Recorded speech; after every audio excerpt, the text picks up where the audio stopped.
Hello friends, welcome to the study I Q's YouTube channel. मेरा नाम है विशाल चौहान और हिस्ट्री की अपनी इस सीरीज में आज हम वर्ल्ड हिस्ट्री का एक बहुत ही इंपॉर्टेंट टॉपिक शुरू करने जा रहे हैं।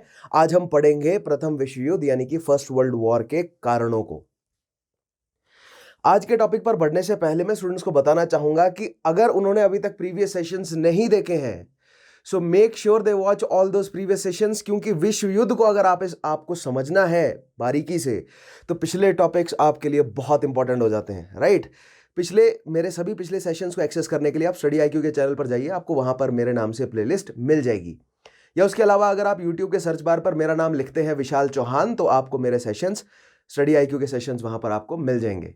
या उसके अलावा इस वीडियो के नीचे जो पिन्ड कमेंट है वहां पर भी लिंक अवेलेबल होगा प्लेलिस्ट का, राइट। पिछले सेशंस आपको देखना बहुत जरूरी है, क्योंकि अगर आप पिछले सेशंस को एक्सेस नहीं करते हैं तो आप नहीं समझ पाएंगे कि किस तरह हम ज्यादा से ज्यादा फैक्ट्स तो इकट्ठा कर ही रहे हैं, लेकिन हमारा कोर, हमारा मेन एम्फेसिस रहता है कॉन्सेप्ट बिल्डिंग पर। आप नहीं समझ पाएंगे रेनेसांस के, एज ऑफ एनलाइटमेंट के, इंडस्ट्रियल रेवोल्यूशन के, कॉलोनियलिज्म के पहले और सेकंड फेज, ये सारे जो कॉन्सेप्ट्स हमने प्रिपेयर किए हैं उनका कल्मिनेशन होकर आज जो हम विश्व युद्ध की शुरुआत जो है वो करने वाले हैं, राइट। हम जो कॉजेस पढ़ेंगे आज विश्व युद्ध के, तो आप कनेक्ट नहीं कर पाएंगे पूरी की पूरी स्टोरी को। सो make sure you watch all those previous sessions. The link for the videos, the link for the playlist, right, is available right below this video. इस वीडियो के नीचे जो पिन्ड कमेंट है वहां पर आपको लिंक मिल जाएगा। उसके अलावा अगर आप चाहते हैं कि आप जो है वो एक थॉरो कोर्स के जरिए पूरा का पूरा सीएससी के लिए प्रिपेयर करें, तो स्टडी आईक्यू आपके लिए लेकर आया एक स्मार्ट कोर्स जिसपे 1000 से प्लस वीडियोस अवेलेबल है। आपके फेवरेट टीचर्स ने वहां पर एक पूरा कोर्स जो है वो बिल्ड किया है जिसमें सारे के सारे जो है वो आपको टॉपिक्स कवर हो जाते हैं यूपीएससी से related. So make sure you check that out. The link for the application is also under this video. इस वीडियो के नीचे जो डिस्क्रिप्शन है आपको वहां पर एप्लीकेशन का लिंक मिल जाएगा। इंस्टॉल कीजिएगा एप्लीकेशन को and go through the whole course. या उसके अलावा और भी बहुत सारे जो है वो कोर्सेज अवेलेबल है, make sure you check those out. खैर, शुरू करते हैं आज का हमारा सेशन। सो जैसा कि आप यहां पर देख पा रहे हैं, आज हम शुरू करेंगे एक बेसिक इंट्रोडक्शन के साथ, ठीक है। हर टॉपिक को हम एक इंट्रोडक्शन या एक बैकग्राउंड से शुरू करते हैं, ठीक है।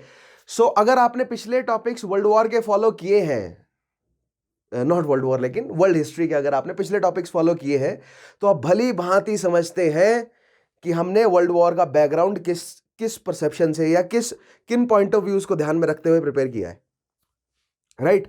हम भली भांति जानते हैं कि इंपीरियलिस्टिक शक्तियां उभर चुकी हैं 1850 के बाद, या जब इंडस्ट्रियल रेवोल्यूशन ने हिट किया मेनलैंड यूरोप, यूएस और जापान को।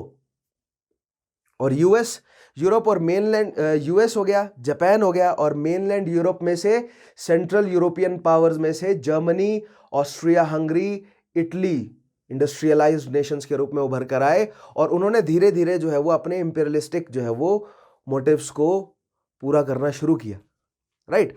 सो बेसिकली वर्ल्ड वॉर क्या है, अगर आप एक नटशेल में वर्ल्ड वॉर को अगर डिस्क्राइब करना चाहें तो basically world war industrial revolution के बाद जो कॉलोनियल होड़ लगी उसकी वजह से जो नेशनल राइवलरीज उठ खड़ी हुई हैं, उन नेशनल राइवलरीज का जो अंतिम सॉल्यूशन निकला वो वर्ल्ड वॉर रहा।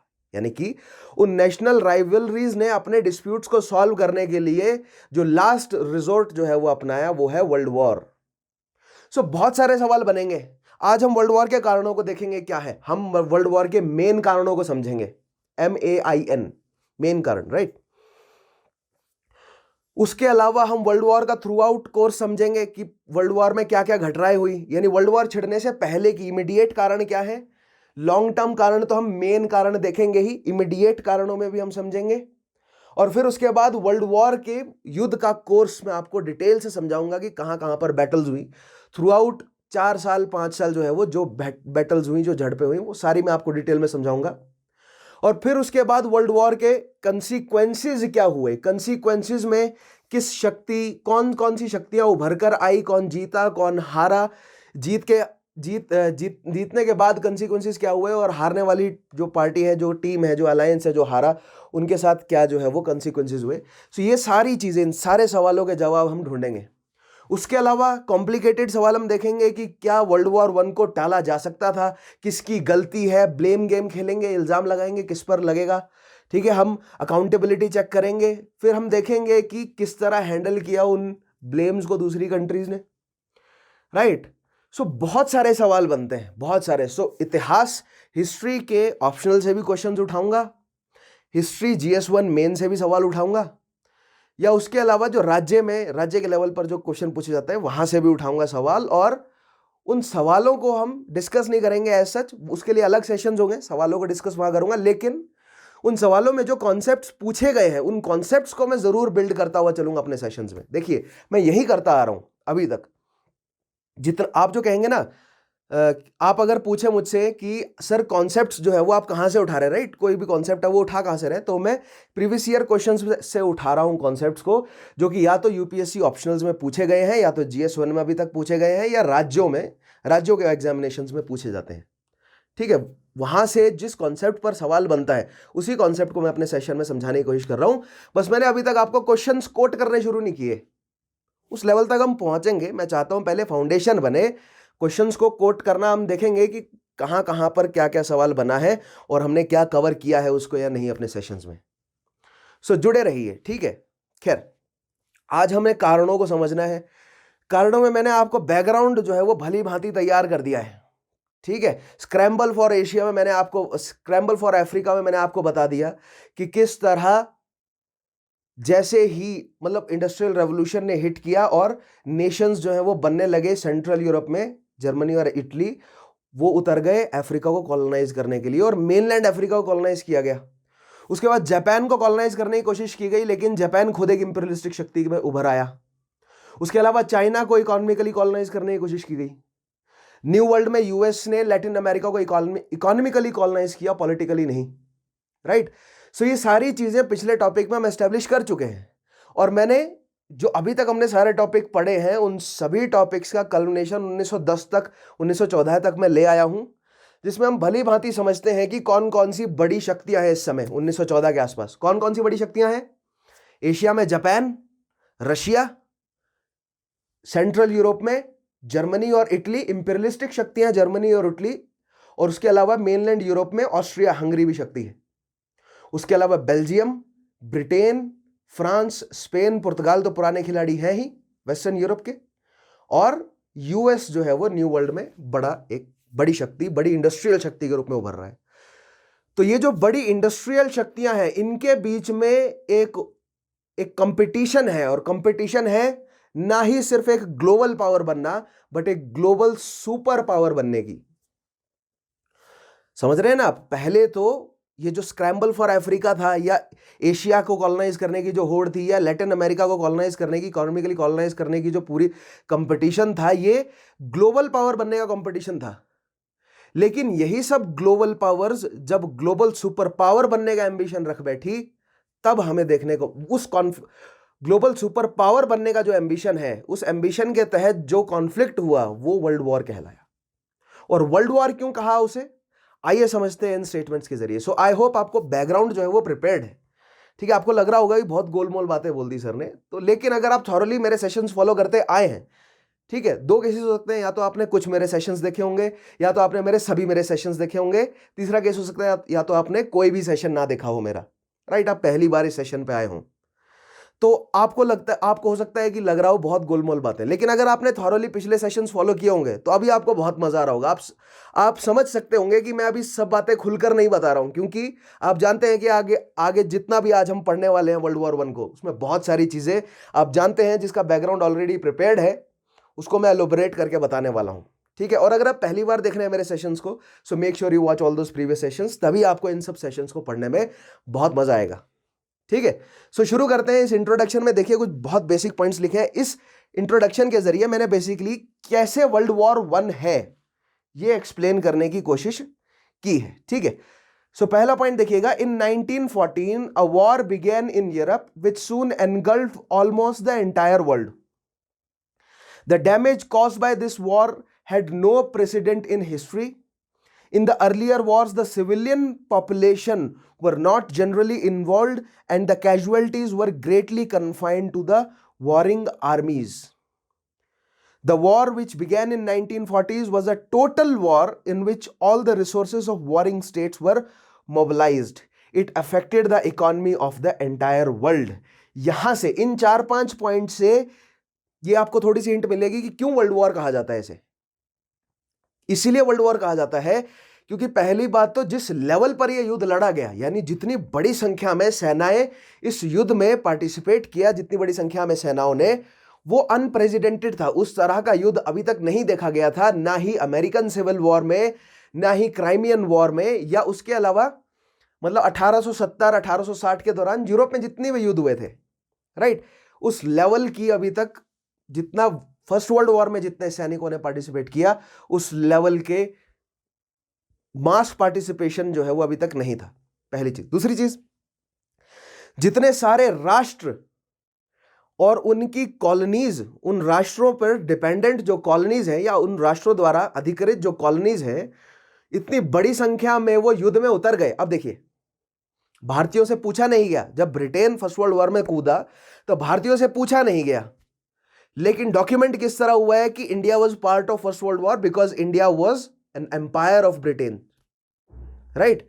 इसलिए अगर ब्रिटेन फर्स्ट वर्ल्ड वॉर में कूदा है तो ब्रिटेन अपनी सेना में ऑब्वियसली सैनिक भारतीय रहे होंगे, राइट। तो indirectly India was also a part of world war one, but not actively, it was not fought on the soil of India, right. भारतीय भूमि पर नहीं लड़ा गया, लेकिन भारतीय सैनिकों ने पार्टिसिपेट किया है ऑब्वियसली। सिमिलरली अफ्रीका में जितनी भी ब्रिटेन की कॉलोनीज थी, उन सभी कॉलोनीज में नहीं लड़ा गया ये युद्ध, लेकिन उन सभी कॉलोनीज से सैनिक तो ऑब्वियसली इस युद्ध में लड़े ही, राइट। सो दैट मीन्स जितने भी, अब ब्रिटेन का एग्जांपल लेकर बाकी सबके लिए ये पॉइंट वैलिड हो जाता है, चाहे फ्रांस हो, चाहे डच हो, चाहे जर्मनी हो, चाहे मतलब स्पेन पुर्तगाल, सबके लिए ये पॉइंट जो है वो वैलिड है कि भले ही उनकी कॉलोनीज की भूमि पर यह युद्ध ना लड़ा गया हो, लेकिन उनकी कॉलोनीज में से सैनिक तो आए ही, ठीक है। सो इसीलिए एक तरह से एक बेसिक डेफिनेशन वर्ल्ड वॉर की इसलिए भी कहा जाता है क्योंकि एंटायर वर्ल्ड या मोस्ट ऑफ द पार्ट, मतलब मोस्ट ऑफ द पार्ट इस दुनिया का इस समय कॉलोनाइज था 1914 तक, ठीक है। साउथ अमेरिका कॉलोनाइज नहीं था, लेकिन but it was under the influence of US economically at least, right. लेकिन rest of the world, Asia हो चाहे अफ्रीका हो, ये पूरा का पूरा कॉलोनाइज था। चाइना को छोड़कर, चाइना पूरी तरह कॉलोनाइज नहीं था, ठीक है। अरेबियन रीजन पूरी तरह कॉलोनाइज नहीं था, लेकिन बड़ी अरेबियन शक्तियां पार्टिसिपेट कर रही थी। Afghanistan, Ottoman empire was, Iran से सैनिक वगैरह आए थे। मैंने आपको बताया ईरान के नदर्न पार्ट को रशिया ने अपने कंट्रोल में, सदर्न पार्ट को ब्रिटेन ने अपने कंट्रोल में, राइट। तो इसीलिए वर्ल्ड वॉर कहा गया, क्योंकि एशिया हो, साउथ ईस्ट एशिया हो, इंडिया हो, अफ्रीका हो, ठीक है, और अमेरिकाज हो, यहां पर भले ही युद्ध ना लड़े गए हों, लेकिन इनके सैनिक जो हैं वो यूरोप लाए गए और उन्होंने पार्टिसिपेट जरूर किया। सो सैनिकों की संख्या। दूसरी चीज, लगभग पूरा विश्व जो है वो कॉलोनाइज्ड था, तो उनके सैनिक आए, इसलिए वर्ल्ड वॉर कहा गया। लेकिन जो सबसे बड़ा कारण है वो ये है कि अभी तक जितने भी युद्ध होते थे उसमें केवल सेनाओं को हानि होती थी, सिविलियंस को हानि नहीं होती थी। वैसे ऐसा नहीं है कि सिविलियंस को हानि नहीं होती थी, ऑब्वियसली जहां से सेना गुजरेगी या जिस क्षेत्र में युद्ध होगा उसके आसपास के शहर तो बर्बाद होते ही थे। लेकिन विश्व युद्ध के दौरान जिस तरह सिटी बाय सिटी जो है वो बॉम्बिंग की गई है, ठीक है, बॉम्ब्स फेंके गए हैं या सिटी बाय सिटी पर अटैक किया गया है, यानी सिविलियंस को मारा गया है, और आंकड़े देखे जाएं तो सिविलियंस की ज्यादा मौतें हुई है एज कंपेयर टू, कई जगहों पर सिविलियंस की ज्यादा मौतें हुई हैं as compare to army personnel, right. और इसीलिए मतलब कहने का मतलब जान की हानि जो है वो बहुत व्यापक लेवल पर हुई। और तीसरा कारण ये कि वर्ल्ड वॉर कहा जाता है कि इकोनॉमिक, उसके बाद इकोनॉमिक जो प्रॉब्लम आई, संकट आया, वो पूरी दुनिया पर ही आया। पूरी दुनिया के हर एक देश की इकोनॉमी को जूझना पड़ा यूरोपियन इन शक्तियों के कॉन्फ्लिक्ट की वजह से। तो यहां पर सवाल यह बनता है कि अगर ये युद्ध केवल यूरोपियन शक्तियों का कॉन्फ्लिक्ट था, जो कि आज हम देखेंगे दो ग्रुप्स बन जाएंगे अलायंसेस के, जिनका आपस में कॉन्फ्लिक्ट होगा, वर्ल्ड वॉर कहलाएगा वो। अगर ये यूरोपियन शक्तियों का आपस में कॉन्फ्लिक्ट था तो इसे वर्ल्ड वॉर क्यों कहा जाता है? Why not European war, right? European war भी तो कह सकते हैं आप। सो जवाब ये है कि ये जो यूरोपियन शक्तियां हैं, इनकी कॉलोनीज थ्रू आउट वर्ल्ड में फैली थी।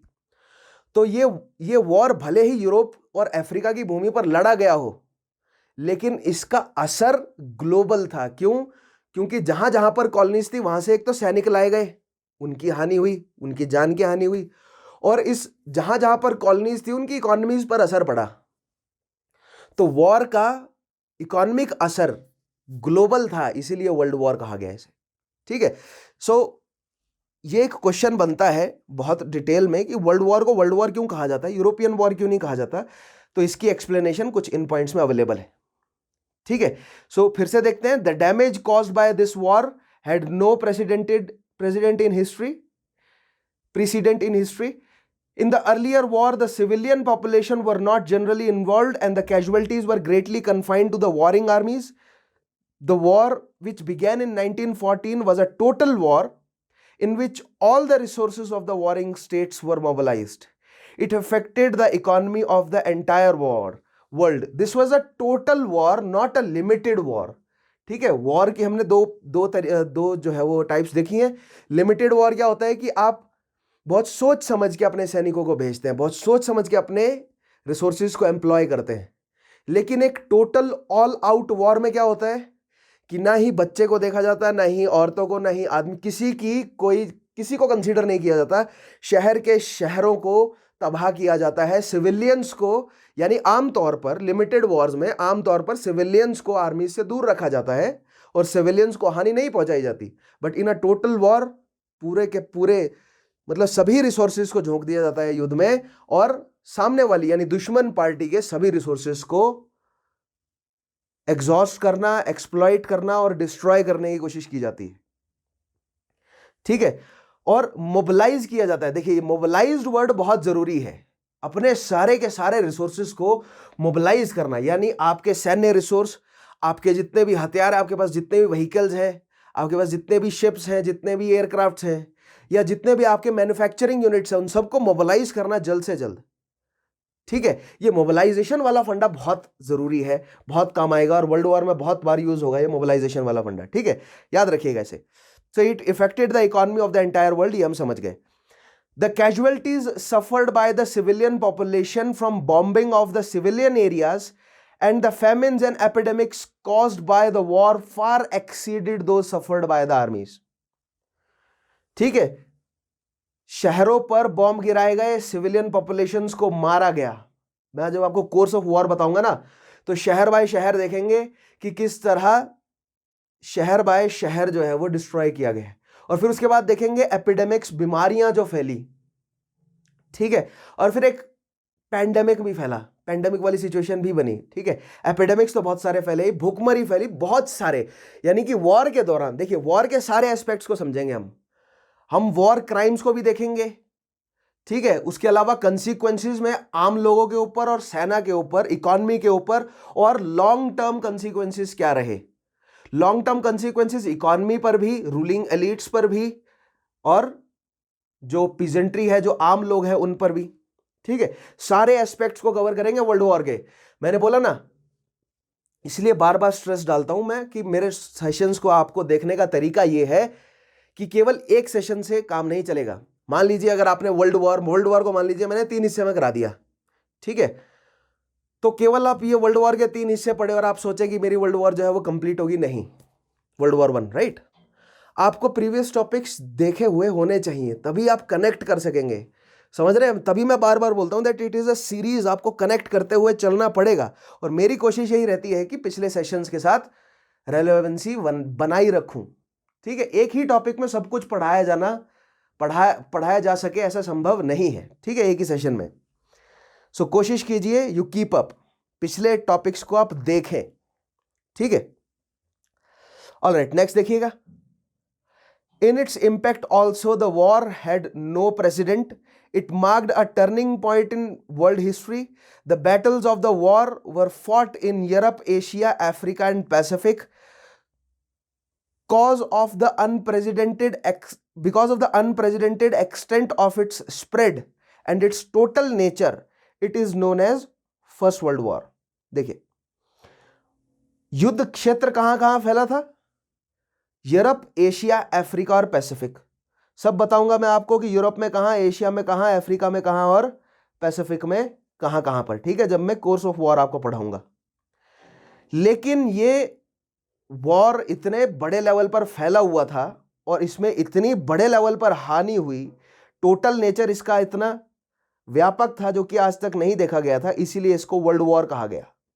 ठीक है, देखिए ये एक काफी ज्यादा किताबी डेफिनेशन हो जाती है, लेकिन इन्हीं पॉइंट्स को आप काउंटर कर सकते हैं।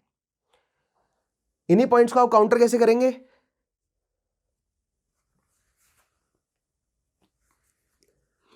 आप कहेंगे यूरोपियन इतिहासकारों ने जानबूझकर अपने कॉन्फ्लिक्ट को ग्लोबल टर्म या ग्लोबल नेचर प्रोवाइड करने की कोशिश करी ताकि उनका ग्लोबल डोमिनेंस क्रेडिबल हो जाए। ठीक है, एक ही आर्गुमेंट बनता है कि जो यूरोपियन शक्तियां हैं वो चाहती ही थी कि पूरी दुनिया ये चीज एक्सेप्ट करे कि we are the global powers, और इसीलिए अपने रीजनल कॉन्फ्लिक्ट को उन्होंने वर्ल्ड वॉर का नाम दिया, वर्ल्ड वॉर कहा उन्होंने। ठीक है, एक ये आप जो है वो काउंटर आर्गुमेंट भी रख सकते हो। तो ये पॉइंट आंसर राइटिंग में मदद आता है, आपको मदद करते हैं पॉइंट ये। खैर, ओवर द पीरियड जितने भी हम, हो सकता है कि 3 सेशंस में, हो सकता है कि 4 सेशंस में कवर हो वर्ल्ड वॉर 1। काफी लंबा टॉपिक है और मैंने कहा ये था कि बहुत बारीकी से समझाऊंगा। ठीक है, सो इन सारे सवालों का जवाब हम ढूंढेंगे, केवल इंट्रोडक्शन में ही नहीं दे सकता मैं सारे सवालों का जवाब। आगे बढ़ते हैं, ठीक है, एक एक करके समझते हैं। अब देखते हैं causes of first world war. आज हमें केवल कॉजेज समझने हैं, और मैंने बोला ना कॉजेज में भी हम मेन कॉजेज समझेंगे। मेन कॉजेज मतलब MAIN। ठीक है, देखिएगा, eight the turn of the 20th century the nations of Europe had been at peace with one another for nearly 30 years। देखिए, बेल्जियम में जो कॉन्फ्रेंस हुई थी उसके तहत ये डिसाइड कर लिया गया था कि अफ्रीका पर हम जो है वो मिल बांट के अफ्रीका पर राज करेंगे, लेकिन लड़ेगा कोई नहीं। ठीक है, इसलिए जब समय समय पर ब्रिटेन और जर्मनी सामने आए, या जर्मनी और फ्रांस एक दूसरे के सामने आए, तो युद्ध को टाल दिया गया, या इटली और ब्रिटेन सामने एक दूसरे के सामने आए तो युद्ध को टाल दिया गया। और इस काम को करने में एक बहुत परम भूमिका निभाई ओटो वॉन बिस्मार्क ने। ये मैंने आपको स्क्रैम्बल फॉर अफ्रीका वाला टॉपिक में कराया है डिटेल में। लेकिन पॉइंट ये है कि 19th सेंचुरी के अंतिम लास्ट डेकेड्स में यूरोपियन शक्तियों ने यह डिसाइड किया कि हम अपने आप को मॉडर्नाइज करते हैं, मिलिटराइज करते हैं, लेकिन आपस में नहीं लड़ते। इसलिए लगभग 30 सालों तक, 1885 के बाद 1914 तक, लगभग 30 सालों तक एक शांति का माहौल, वैसे युद्ध हुए छुटपुट बीच में, लेकिन एक और युद्ध होने की आशंकाएं जो है वो बनी, सिचुएशंस बनी, कई जगहों पर फ्रंट्स खुल गए, आमने सामने आ गई शक्तियां, लेकिन एक बड़े लेवल पर युद्ध नहीं छिड़ा, रोक लिया गया। ठीक है, सो 1885 से 1914 तक जो है वो युद्ध नहीं हुआ कोई बड़ा। ठीक है, सो अंतिम डेकेड्स में यूरोपियन लोगों के अंदर ना ये भावना आने लगी कि at the turn of 20th century, कि जब 19th सेंचुरी से 20th सेंचुरी शुरू होगी, जब पीरियड फिर से टर्न करेगा, ठीक है, नया समय आएगा, नई शताब्दी जो है वो शुरू होगी, नई सेंचुरी शुरू होगी, तो वर्ल्ड जो है वो मॉडर्नाइजेशन की तरफ कदम रखेगा। वर्ल्ड जो है वो, यानी पूरी यूरोप जो है वो वर्ल्ड पीस की तरफ कदम रखेगा। अब हम लड़ाई झगड़ा नहीं करेंगे। तो बहुत सारी पीस ऑर्गेनाइजेशंस एक्टिव थी इस समय। ठीक है, और सब ये सोच रहे थे कि हमने मॉडर्नाइज कर लिया अपने आप को, हमने लिबरेट कर लिया अपने आप को, डीकोलोनाइजेशन फैल चुका है। They were not concerned about Africa, Africa के लिए म्यूट थे वो। ठीक है, डीकोलोनाइजेशन, जो Latin American decolonization was enough for them. ठीक है, सो और जो एशिया में हो रहा था उन सब चीज़ों से उन्हें कोई मतलब नहीं था। लेकिन यूरोप में जो लिबर्टी फैल रही थी, यूरोप में जो धीरे धीरे इक्वल राइट्स मिल रहे थे लोगों को, एंड लोगों को जब मैं बात करता हूं तो, क्योंकि देखिए जो पीजेंट्री है वो तो मेडिवल डार्क एजेस में भी पिस रही थी, अर्ली मॉडर्न में भी पिस रही थी, वर्ल्ड वॉर के दौरान भी पिस रही थी, और कंटेम्प्रेरी में भी पिसी रही है। ठीक है, चाहे वो किसी भी देश की हो, किसी भी देश की हो, पीजेंट्री का वही हाल है। ठीक है, थोड़े बहुत उनके सिचुएशंस में सुधार है, अदरवाइज पीजेंट्री की वही हालत है। ठीक है, डिफरेंस ये आया है कि पहले मेडिवल पीरियड में पीजेंट्री, एरिस्टोक्रेटिक क्लास और प्रीस्ली क्लास, ये 3 मुख्य क्लासेस हुआ करती थी। लेकिन अब एरिस्टोक्रेटिक और पीजेंट्री के बीच में एक मिडल वर्ग जो आया है, उसमें धीरे धीरे बढ़ोतरी आई। ठीक है, और वो जो मिडल वर्ग है वही पढ़ना लिखना जानता था। 20th सेंचुरी की शुरुआत में धीरे धीरे लिटरेसी बढ़ी ना, लेकिन 20th सेंचुरी की शुरुआत में वो जो मिडल वर्ग है वही पढ़ना लिखना जानता था। और वो मिडल वर्ग में धीरे धीरे बढ़ोतरी आ रही थी, जो कि ट्रेड भी कर रहा था, एजुकेशन भी ले रहा था, आर्ट और क्राफ्ट की तरफ भी बढ़ रहा था, ठीक है, अपने आप को कल्चराइज भी कर रहा था। इसीलिए वो कह रहे थे कि हाँ हम थोड़ा सा लिबरेशन पा रहे हैं। तो धीरे धीरे बढ़ रहा था, राइट। लोग मुख्य धारा से जुड़ रहे थे। जो पीजेंट्री है वो मिडिल वर्ग कहाँ से निकल रहा था? वो मिडिल वर्ग पीजेंट्री से तो निकल रहा था ना। सो जो पीजेंट्री है वो धीरे धीरे लिबरेट हो रही थी, उतने बड़े लेवल पर नहीं थी, ठीक है। एक तो ये पॉइंट आपको समझना बहुत जरूरी है कि पॉपुलेशन या सोसाइटल डिस्ट्रीब्यूशन क्या था उस समय का, ठीक है। पहला पॉइंट देखिएगा, cause of first world war में पहला पॉइंट था, at the turn of 20th century the nations of Europe had been at peace with one another for nearly 30 years। और इसीलिए उन्होंने टर्न ऑफ 20th सेंचुरी जो phrase है ना, इसको बहुत एम्फोसिस दिया गया कि with the turn of 20th century world will not, मतलब बड़ी शक्तियां जो हैं वो युद्ध नहीं लड़ेंगी आपस में, हम सब जो हैं वो प्रॉस्पेरिटी से रहेंगे, नए इन्वेंशंस होंगे, वर्ल्ड पीस बढ़ेगा। तो मैंने बोला ना, जो ग्रोइंग मिडिल क्लास है वो ये सब बातें कर रहा था, and they were very enthusiastic about it. But little did they knew कि आने वाले कुछ ही सालों में बहुत भयानक अनप्रेसिडेंटेड लेवल पर स्लॉटरी होने वाली है। ऑलराइट, नेक्स्ट पॉइंट देखिएगा, an entire generation had grown up ignorant of the horrors of war, ठीक है। इन 30 सालों में एक पूरी जनरेशन जो है वो, यानी 1880s से लेकर 1910s तक, राइट, इन लगभग 30 सालों में एक पूरी जनरेशन तैयार हो गई यूरोपियंस की, जिन्होंने अभी तक बड़े लेवल पर युद्ध नहीं देखा। उन्होंने नहीं देखा कि फ्रेंच रेवोल्यूशन के दौरान क्या हुआ था, उन्होंने नहीं देखा अमेरिकन रेवोल्यूशन के दौरान क्या हुआ था, उन्होंने कोई भी बड़ा युद्ध जो है वो नहीं फेस किया। और 30 साल की उम्र के बहुत सारे लोग जो हैं वो, यानी कि यूथ, यंग लोग बहुत सारे 1910s में अवेलेबल थे यूरोप में, ठीक है। Some Europeans believe that progress had made war a thing of past. कुछ यूरोपियंस को ऐसा लगता था कि ये जो इंडस्ट्रियल रेवोल्यूशन की वजह से जो इकोनॉमिक प्रोग्रेस आई है, इससे युद्ध जो है वो पास्ट की बात हो गई है, right. By 1900s hundreds of peace organizations were active. In addition, peace congress convened regularly between 1843 and 1907. However, below the surface of peace and goodwill, several forces were at work that would help propel Europe into war. So causes of war में हम पढ़ेंगे, लेकिन ये causes of war में just एक basic कुछ एक points थे कि जो यूथ है, जो ignorant यूथ है, उनको ये लग रहा था कि जो 30 सालों से युद्ध नहीं छिड़ा है, सो दैट मीन्स युद्ध नहीं होगा अब।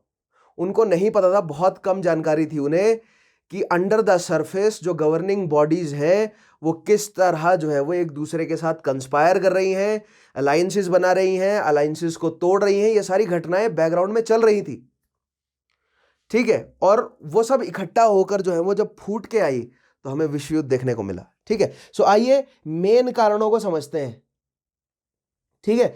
एज ए साइड मेन कारण, MAIN, M stands for militarism, A stands for alliances, I stand for imperialism and N stand for nationalism. MAIN main कारण क्या है? तो ये 4 मेन कारण है, राइट। क्या क्या है? Militarism, alliances, imperialism and nationalism. तो आइए समझते हैं सबसे पहले नेशनलिज्म को। Nationalism can serve as a unifying force within a country. Nationalism के बारे में मैंने ग्रेट डील आपको समझा दी है, ठीक है। नेशनलिज्म पर एक अलग से टॉपिक भी लिया था, जिसमें मैंने आपको बताया था कि the European definition for a nation क्या थी, राइट। यूरोपियन डेफिनेशन क्या थी कि एक पर्टिकुलर ज्योग्राफिकल एरिया, जिस ज्योग्राफिकल एरिया में रहने वाले लोग एक सिमिलर कल्चर और हिस्ट्री शेयर करते हो, ठीक है, और कल्चर में भी स्पेसिफिकली लैंग्वेज और हिस्ट्री शेयर करते हो, और उनके ऊपर अगर कोई गवर्नमेंट आ जाए तो वो नेशन स्टेट जो है वो एस्टेब्लिश हो जाता है, right. That means according to Europeans, जहां पर पुर्तगीज भाषा बोलने वाले लोग हैं वही पोर्टुगल है, जहां पर स्पेनिश भाषा बोलने वाले लोग हैं वही स्पेन है, जहां पर फ्रेंच बोलते हैं लोग वही क्या है, फ्रांस है। इसी आधार पर प्रूशिया जो है वो ऑस्ट्रिया हंगरी से जीत सका। किसे? जो होली रोमन एम्पायर के जो जर्मन स्पीकिंग जितने भी स्टेट्स थे, जो जर्मन कन्फेडरेसी थी 1815 में जो बनी थी। भूल तो नहीं गए आप लोग? अगर आप भूल गए इन सब टॉपिक्स को तो रिवाइज कीजिए, बहुत जरूरी है। मैंने बोला ना, रिवीजन का साइकिल नहीं तोड़ना, रिवीजन के साइकिल में हमेशा डले रहिए, रिवाइज करते रहिए, क्योंकि भले ही कोई भी चीज़ आपको कितनी भी अच्छे तरीके से समझ आई हो, भले ही कोई भी चीज़ फॉर दैट मोमेंट आपको आपके दिमाग में सेट हो गई हो, 15-20 दिन में वो क्लाउड हो जाएगा सब कुछ, ठीक है। तो make sure you revise everything, ठीक है। सो जैसे कि मैंने कहा कि जो 1815 की कांग्रेस हुई है वियना की, उन्होंने जो जर्मन कन्फेडरेशन एस्टेब्लिश कर दी है, और उन्होंने जो एक इशारा दिया कि इटली भी एक अलग राष्ट्र बनना चाहिए, अगले कुछ सालों में हमें धीरे धीरे जर्मनी और इटली दो नेशन बनते हुए नजर आए। और किस आधार पर? यूरोपियन डेफिनेशन क्या रही नेशन की? लैंग्वेज के आधार पर, राइट, कल्चर के आधार पर। सो Italy was a nation of Italian speaking people and Germany including Prussia was a nation of German speaking people। और ऑस्ट्रिया के हाथ जो है वो कुछ नहीं लगा, because Austria was a multi-ethnic country। Austria was so diverse। आज हम देखेंगे ऑस्ट्रिया की मल्टी एथनिसिटी को समझने की कोशिश करेंगे कि किस तरह ऑस्ट्रियन हंगेरियन जो राज्य है वो भले ही इकोनॉमिकली स्ट्रांग हो या पॉलिटिकली स्ट्रांग हो, लेकिन उसकी मल्टी एथनिसिटी की वजह से वो बिखर गया छोटे छोटे टुकड़ों में। आज हम समझेंगे कैसे, ठीक है। खैर, लेकिन nationalism can serve as unifying force within a country. तो हमने ये भली भांति समझा है कि किस तरह नेशनलिज्म की भावना यूरोपियन शक्तियों को जोड़ने का काम करती है। सेकंड पॉइंट देखिएगा, however it also can cause intense competition between nations with each seeking to overpower the other. अब देखिए, इन नेशनलिज्म की भावनाओं के ऊपर यूरोपियन लीडर्स ने, चाहे वो मोनार्कियल हो या एरिस्टोक्रेटिक हो या मिलिट्री जनरल्स हो, उन्होंने राष्ट्र बना लिए। ओटो वन बिस्मार्क ने जर्मन नेशनैलिटी को, मतलब जर्मन स्पीकिंग लोगों को जो है वो प्रोत्साहित किया कि वो जर्मनी की तरफ जुड़े, यानी जर्मनी बनाए जो कि जर्मन स्पीकिंग लोगों का हो, ऑस्ट्रिया की तरफ जो है वो ना जाए, ठीक है। सो लोगों के अंदर ये नेशन की भावना कूट कूट कर भरी गई, लेकिन उसके अलावा लीडर्स ने और भी काम किया। लीडर्स ने क्या किया?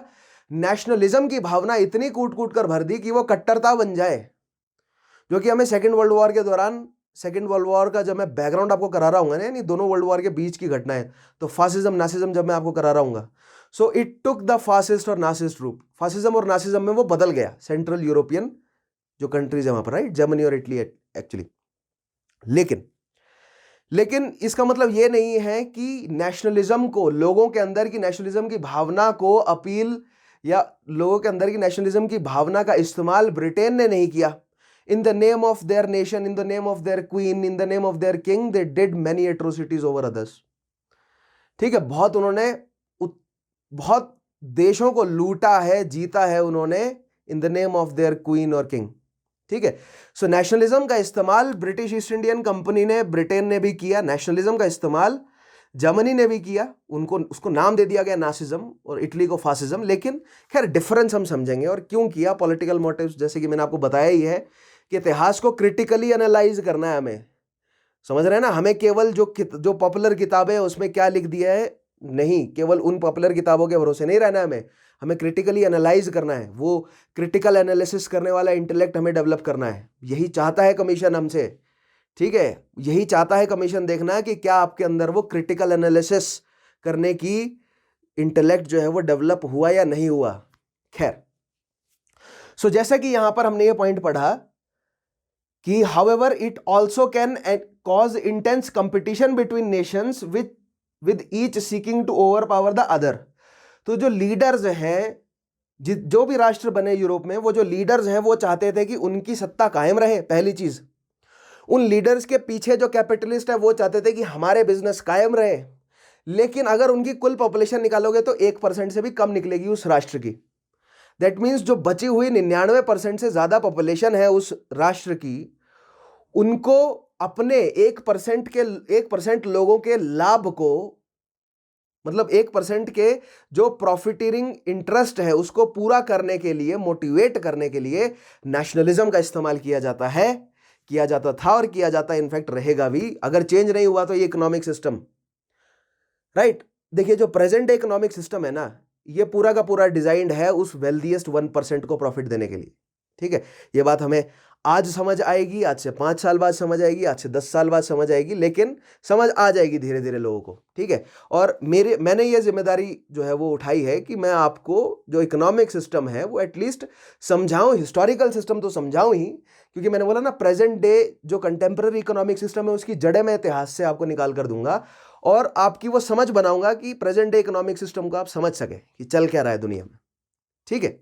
सो इतना मैं कह सकता हूं कि जो प्रेजेंट डे इकोनॉमिक सिस्टम है वो वेल्दियस्ट 1% को प्रॉफिट करने के लिए डिजाइंड है। और यही इकोनॉमिक सिस्टम कब से था? यही इकोनॉमिक सिस्टम वर्ल्ड वॉर के दौरान भी था।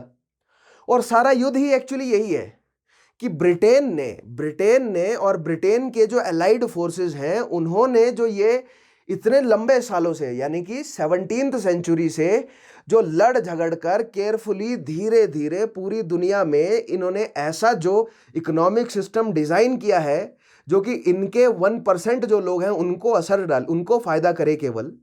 ये जो इन्होंने ओवर द पीरियड 400 सालों में जो केयरफुली डिजाइन किया है ये इकोनॉमिक सिस्टम, इसको जब एक और दूसरी शक्ति ने चैलेंज किया, ठीक है, जब ट्रिपल अलायंस ने ट्रिपल एंटांटे द्वारा एस्टेब्लिश्ड जो ऑलरेडी पुराना एस्टेब्लिश्ड जो इकोनॉमिक सिस्टम है उसको जब नए सिस्टम ने चैलेंज किया तो हमें वर्ल्ड वॉर देखने को मिली।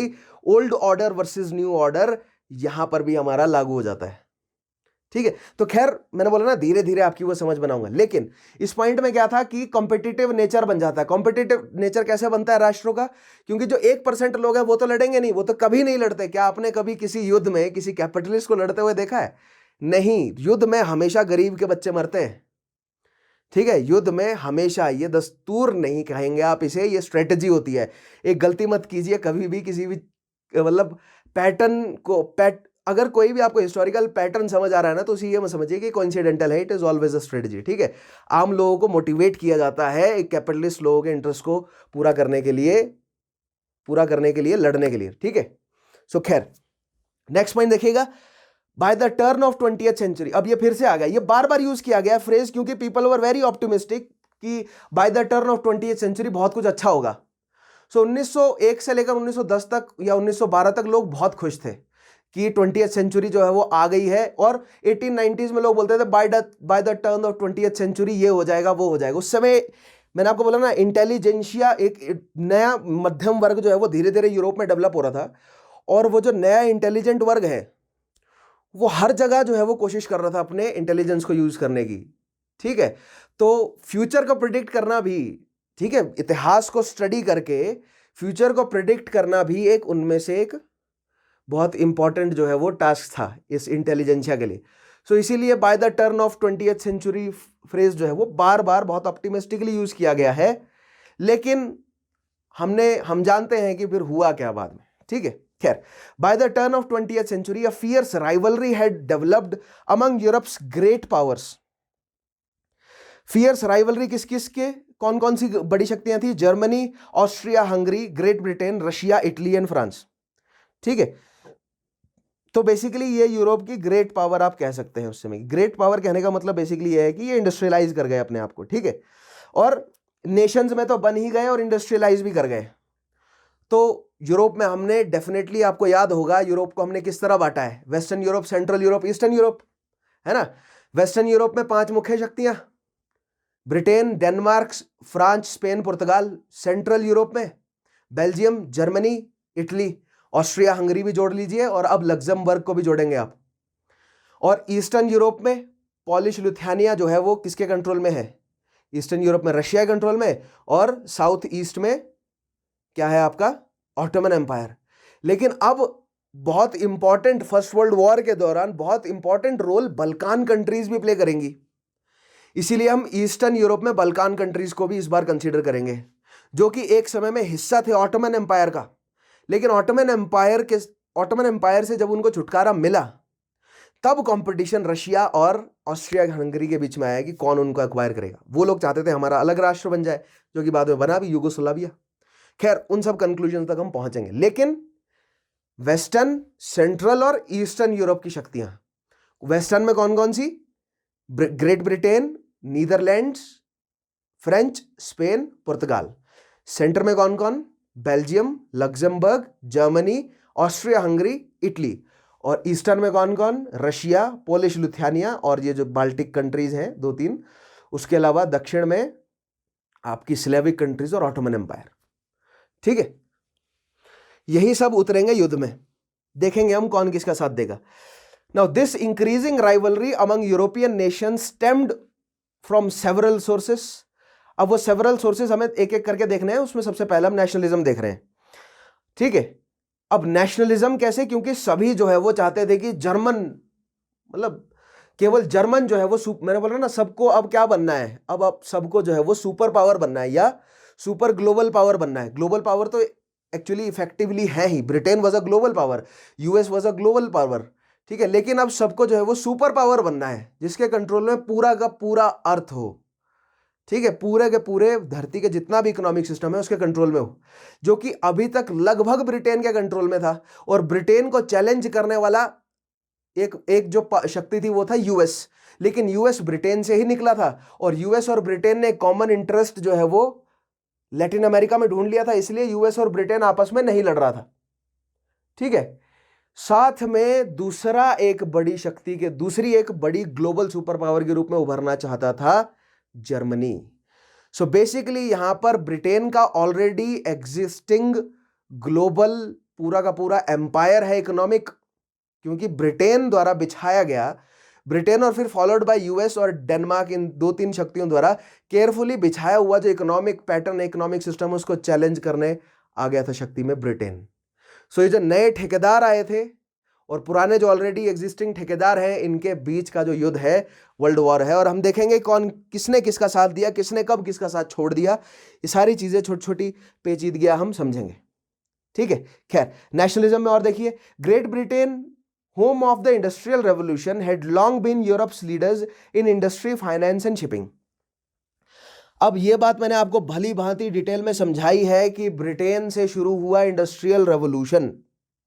ठीक है, इंडस्ट्रियल रेवोल्यूशन ब्रिटेन से शुरू हुआ और ब्रिटेन ने ही सबको मर्केंटाइल, अपनी अपनी मर्केंटाइल इकोनॉमी को इंडस्ट्रियलाइज कर कर कॉलोनाइजेशन बढ़ाने की सीख जो है वो ब्रिटेन से ही उठाई है सबने। खैर, कॉलोनाइजेशन तो डच ने भी किया, कॉलोनाइजेशन तो पुर्तगालियों ने सबसे पहले किया, लेकिन इंडस्ट्रियली कॉलोनाइज, इंडस्ट्रियल रेवोल्यूशन के दम पर कॉलोनाइजेशन ब्रिटेन ने किया सबसे पहले, राइट। और ब्रिटेन के पास सबसे ज्यादा प्रॉफिट देने वाली कॉलोनीज में से एक थी, वो था भारत। खैर, भारत की चर्चा आगे करेंगे कि भारत की मदद कैसे मिली विश्व युद्ध में ब्रिटेन को। लेकिन ये बेसिक पॉइंट हमने एस्टेब्लिश करना है कि ब्रिटेन अभी तक, यानी by the turn of 20th century, the global super power आप कह सकते हो किसे? ब्रिटेन को। किस पक्ष में, किस सेंस में? आप कह सकते हैं कि इकोनॉमिकली ग्लोबल जो पूरा इकोनॉमिक सिस्टम है वो ब्रिटेन के अकॉर्डिंग चल रहा है। क्यों? क्योंकि ब्रिटेन ने इंडस्ट्रियल रेवोल्यूशन दी, ब्रिटेन ने फाइनेंस और शिपिंग का पूरा बिजनेस जो है वो एस्टेब्लिश किया, और खासकर बैंकिंग सिस्टम। ठीक है, जब मैं बोल रहा हूं ना कि ब्रिटेन का इकोनॉमिक सिस्टम, तो बेसिकली ब्रिटेन से निकलने वाला जो बैंकिंग सिस्टम है। ठीक है, आगे बहुत डिटेल में आपको समझाऊंगा कि ये बैंकिंग सिस्टम कैसे डेवलप हुआ, बहुत केयरफुली। मैंने आपको बोला ना, इतिहास से ही आपकी प्रेजेंट डे जो कंटेम्प्रेरी इकोनॉमिक्स है उसकी आपको मैं समझ क्रिएट करके दूंगा। तो इकोनॉमिक्स समझने के लिए हमें पूरा बैंकिंग सिस्टम समझना पड़ेगा। ठीक है, किस तरह मनी लॉन्ड्रिंग कहां पर हो रही है, कैसे हो रही है। ठीक है, तो करेंसी का फ्लो, पाउंड्स और ये euros, pounds, US dollars, Indian rupees, gold, silver और क्या बोलते हैं इसको, ब्लैक जो गोल्ड है यानी पेट्रोलियम, इन सब का क्या रोल है इकोनॉमी डेवलप करने में, हथियारों का बिजनेस, ये सारी चीजें आपको मैं, ड्रग्स का बिजनेस, ये सारी चीजें मैं आपको डिटेल में समझाऊंगा कि पूरी दुनिया की इकोनॉमी कैसे काम कर रही है। ठीक है, लेकिन धीरे धीरे एक एक करके कड़ी दर कड़ी जुड़ेंगे हम। ठीक है, आज हम केवल वर्ल्ड वॉर को समझ रहे हैं, वर्ल्ड वॉर के कारणों को समझ रहे हैं। ठीक है, यहां पर आपको यह पॉइंट समझना है कि ब्रिटेन अभी तक, जिसने इंडस्ट्रियल रेवोल्यूशन शुरू किया, उसी ने ही पूरी दुनिया का फाइनेंशियल सिस्टम जो है वो गढ़ा है। Next point, after 1850 however other nations began to challenge Britain's power. लेकिन 1850 के बाद ब्रिटेन की ये जो इकोनॉमिक मोनोपोली है ना, उनके द्वारा जो बसाया हुआ पूरा का पूरा ट्रेडिंग सिस्टम है, जो फाइनेंशियल सिस्टम है, इसको चैलेंज करती हुई नई शक्तियां उभर कर आई। देखिए कौन कौन सी। One such nation was Germany. Germany's many new industries made it made its economy the fastest growing one on the continent. As a result, Germany competed with Great Britain for industrial dominance. Germany great Britain को challenge करने लगा industrial dominance के लिए। अब मैंने आपको जो maps दिखाए हैं, और आज मैं आपको काफी सारे मैप्स दिखाऊंगा भी, ठीक है, लेकिन आपको मैंने कॉलोनाइजेशन वाला जो मैप दिखाया था, ठीक है, और हमने मैप बाय मैप देखा था ना कि धीरे धीरे किस तरह कॉलोनीज जो है वो बड़ी है, ठीक है। मैंने आपको समझाया था first phase of colonization, then first phase of decolonization happened in the new world, right. फिर उसके बाद second phase of colonization, that is new imperialism, Asia को किस तरह बांटा गया, अफ्रीका को किस तरह बांटा गया, ये सारी चीजें हमने मैप के माध्यम से भी समझी है, ठीक है। तो आज मैं आपको मैप दिखाऊंगा उसका भी। लेकिन जर्मनी, मैंने बोला ना, अभी तक 17th सेंचुरी से लेकर मिड 19th सेंचुरी तक पूरी दुनिया का जो इकोनॉमिक सिस्टम है, जो इकोनॉमिक पैटर्न है, वो ब्रिटेन ने लगभग कंट्रोल में किया हुआ है अपने। और वो कैसे किया हुआ है ब्रिटेन ने कंट्रोल में? क्योंकि इंडस्ट्रियल रेवोल्यूशन ब्रिटेन के पास आया, बैंकिंग सिस्टम ब्रिटेन ने, वैसे जो स्टॉक बिजनेस है वो नीदरलैंड्स ने शुरू किया, डचेज ने, बैंकिंग वगैरह डचेज ने शुरू की, लेकिन उसको एक ग्लोबल लेवल पर लेके गया ब्रिटेन, ठीक है। मैंने आपको बताया ना कि कहीं का भी, किसी भी देश का ज्योग्राफिकल रीजन का आपको अगर पॉलिटिकल कंट्रोल चाहिए तो पहले अपना इकोनॉमिक सिस्टम उन्हें दो। ब्रिटेन की यही पॉलिसी थी ना, अपना इकोनॉमिक सिस्टम उन्हें दो, अपना बैंक वहां पर एस्टेब्लिश कर दो। एक बार वहां पर वहां की करेंसी आपके बैंक्स के हिसाब से चलने लगी तो आपके बैंक्स की जड़ें तो लंदन में ही है, तो अल्टीमेटली दैट मीन्स वहां का सारा रेवेन्यू कहां आएगा? लंदन में ही आएगा ना। This is how banks works, ठीक है। खैर, लेकिन जर्मनी चाहता था कि हम भी एक जो है वो बड़ी ग्लोबल पावर बने, और ग्लोबल पावर बनने के लिए जर्मनी को 2 काम करने थे, 3 काम एक्चुअली।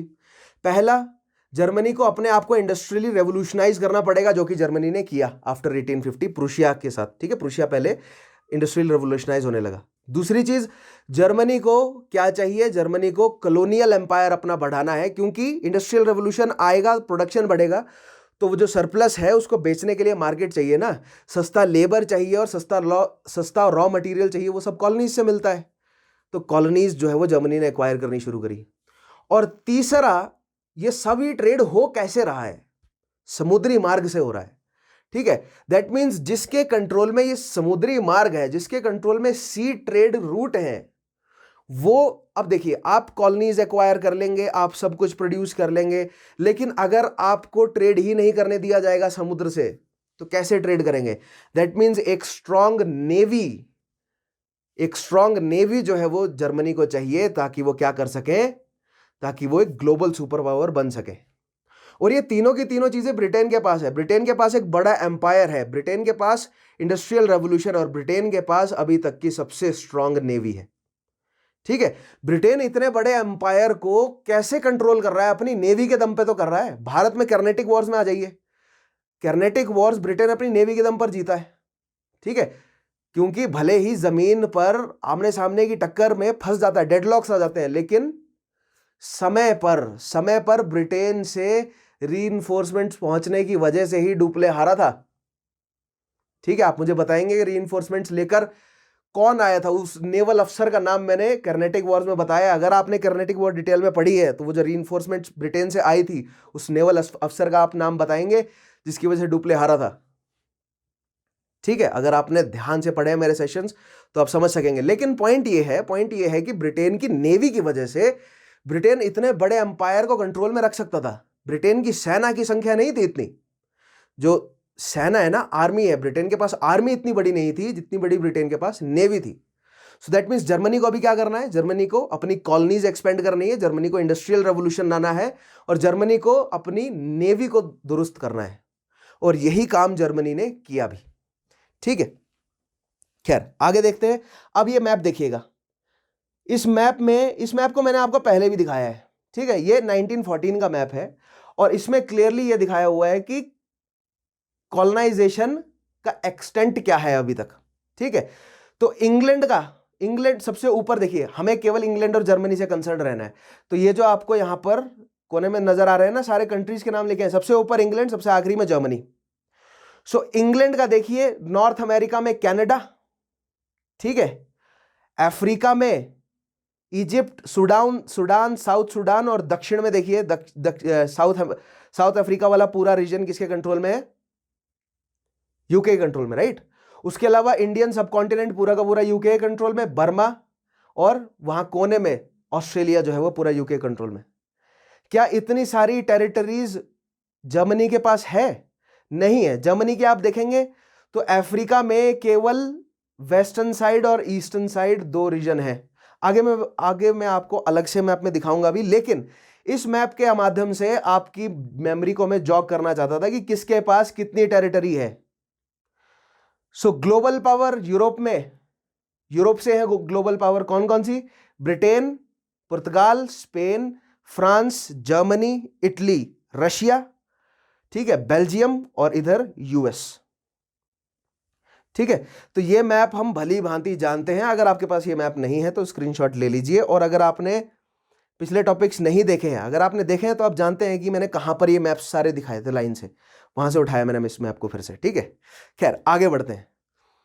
सो नेक्स्ट चीज देखिएगा, nationalistic rivalries also Guru out of territorial disputes.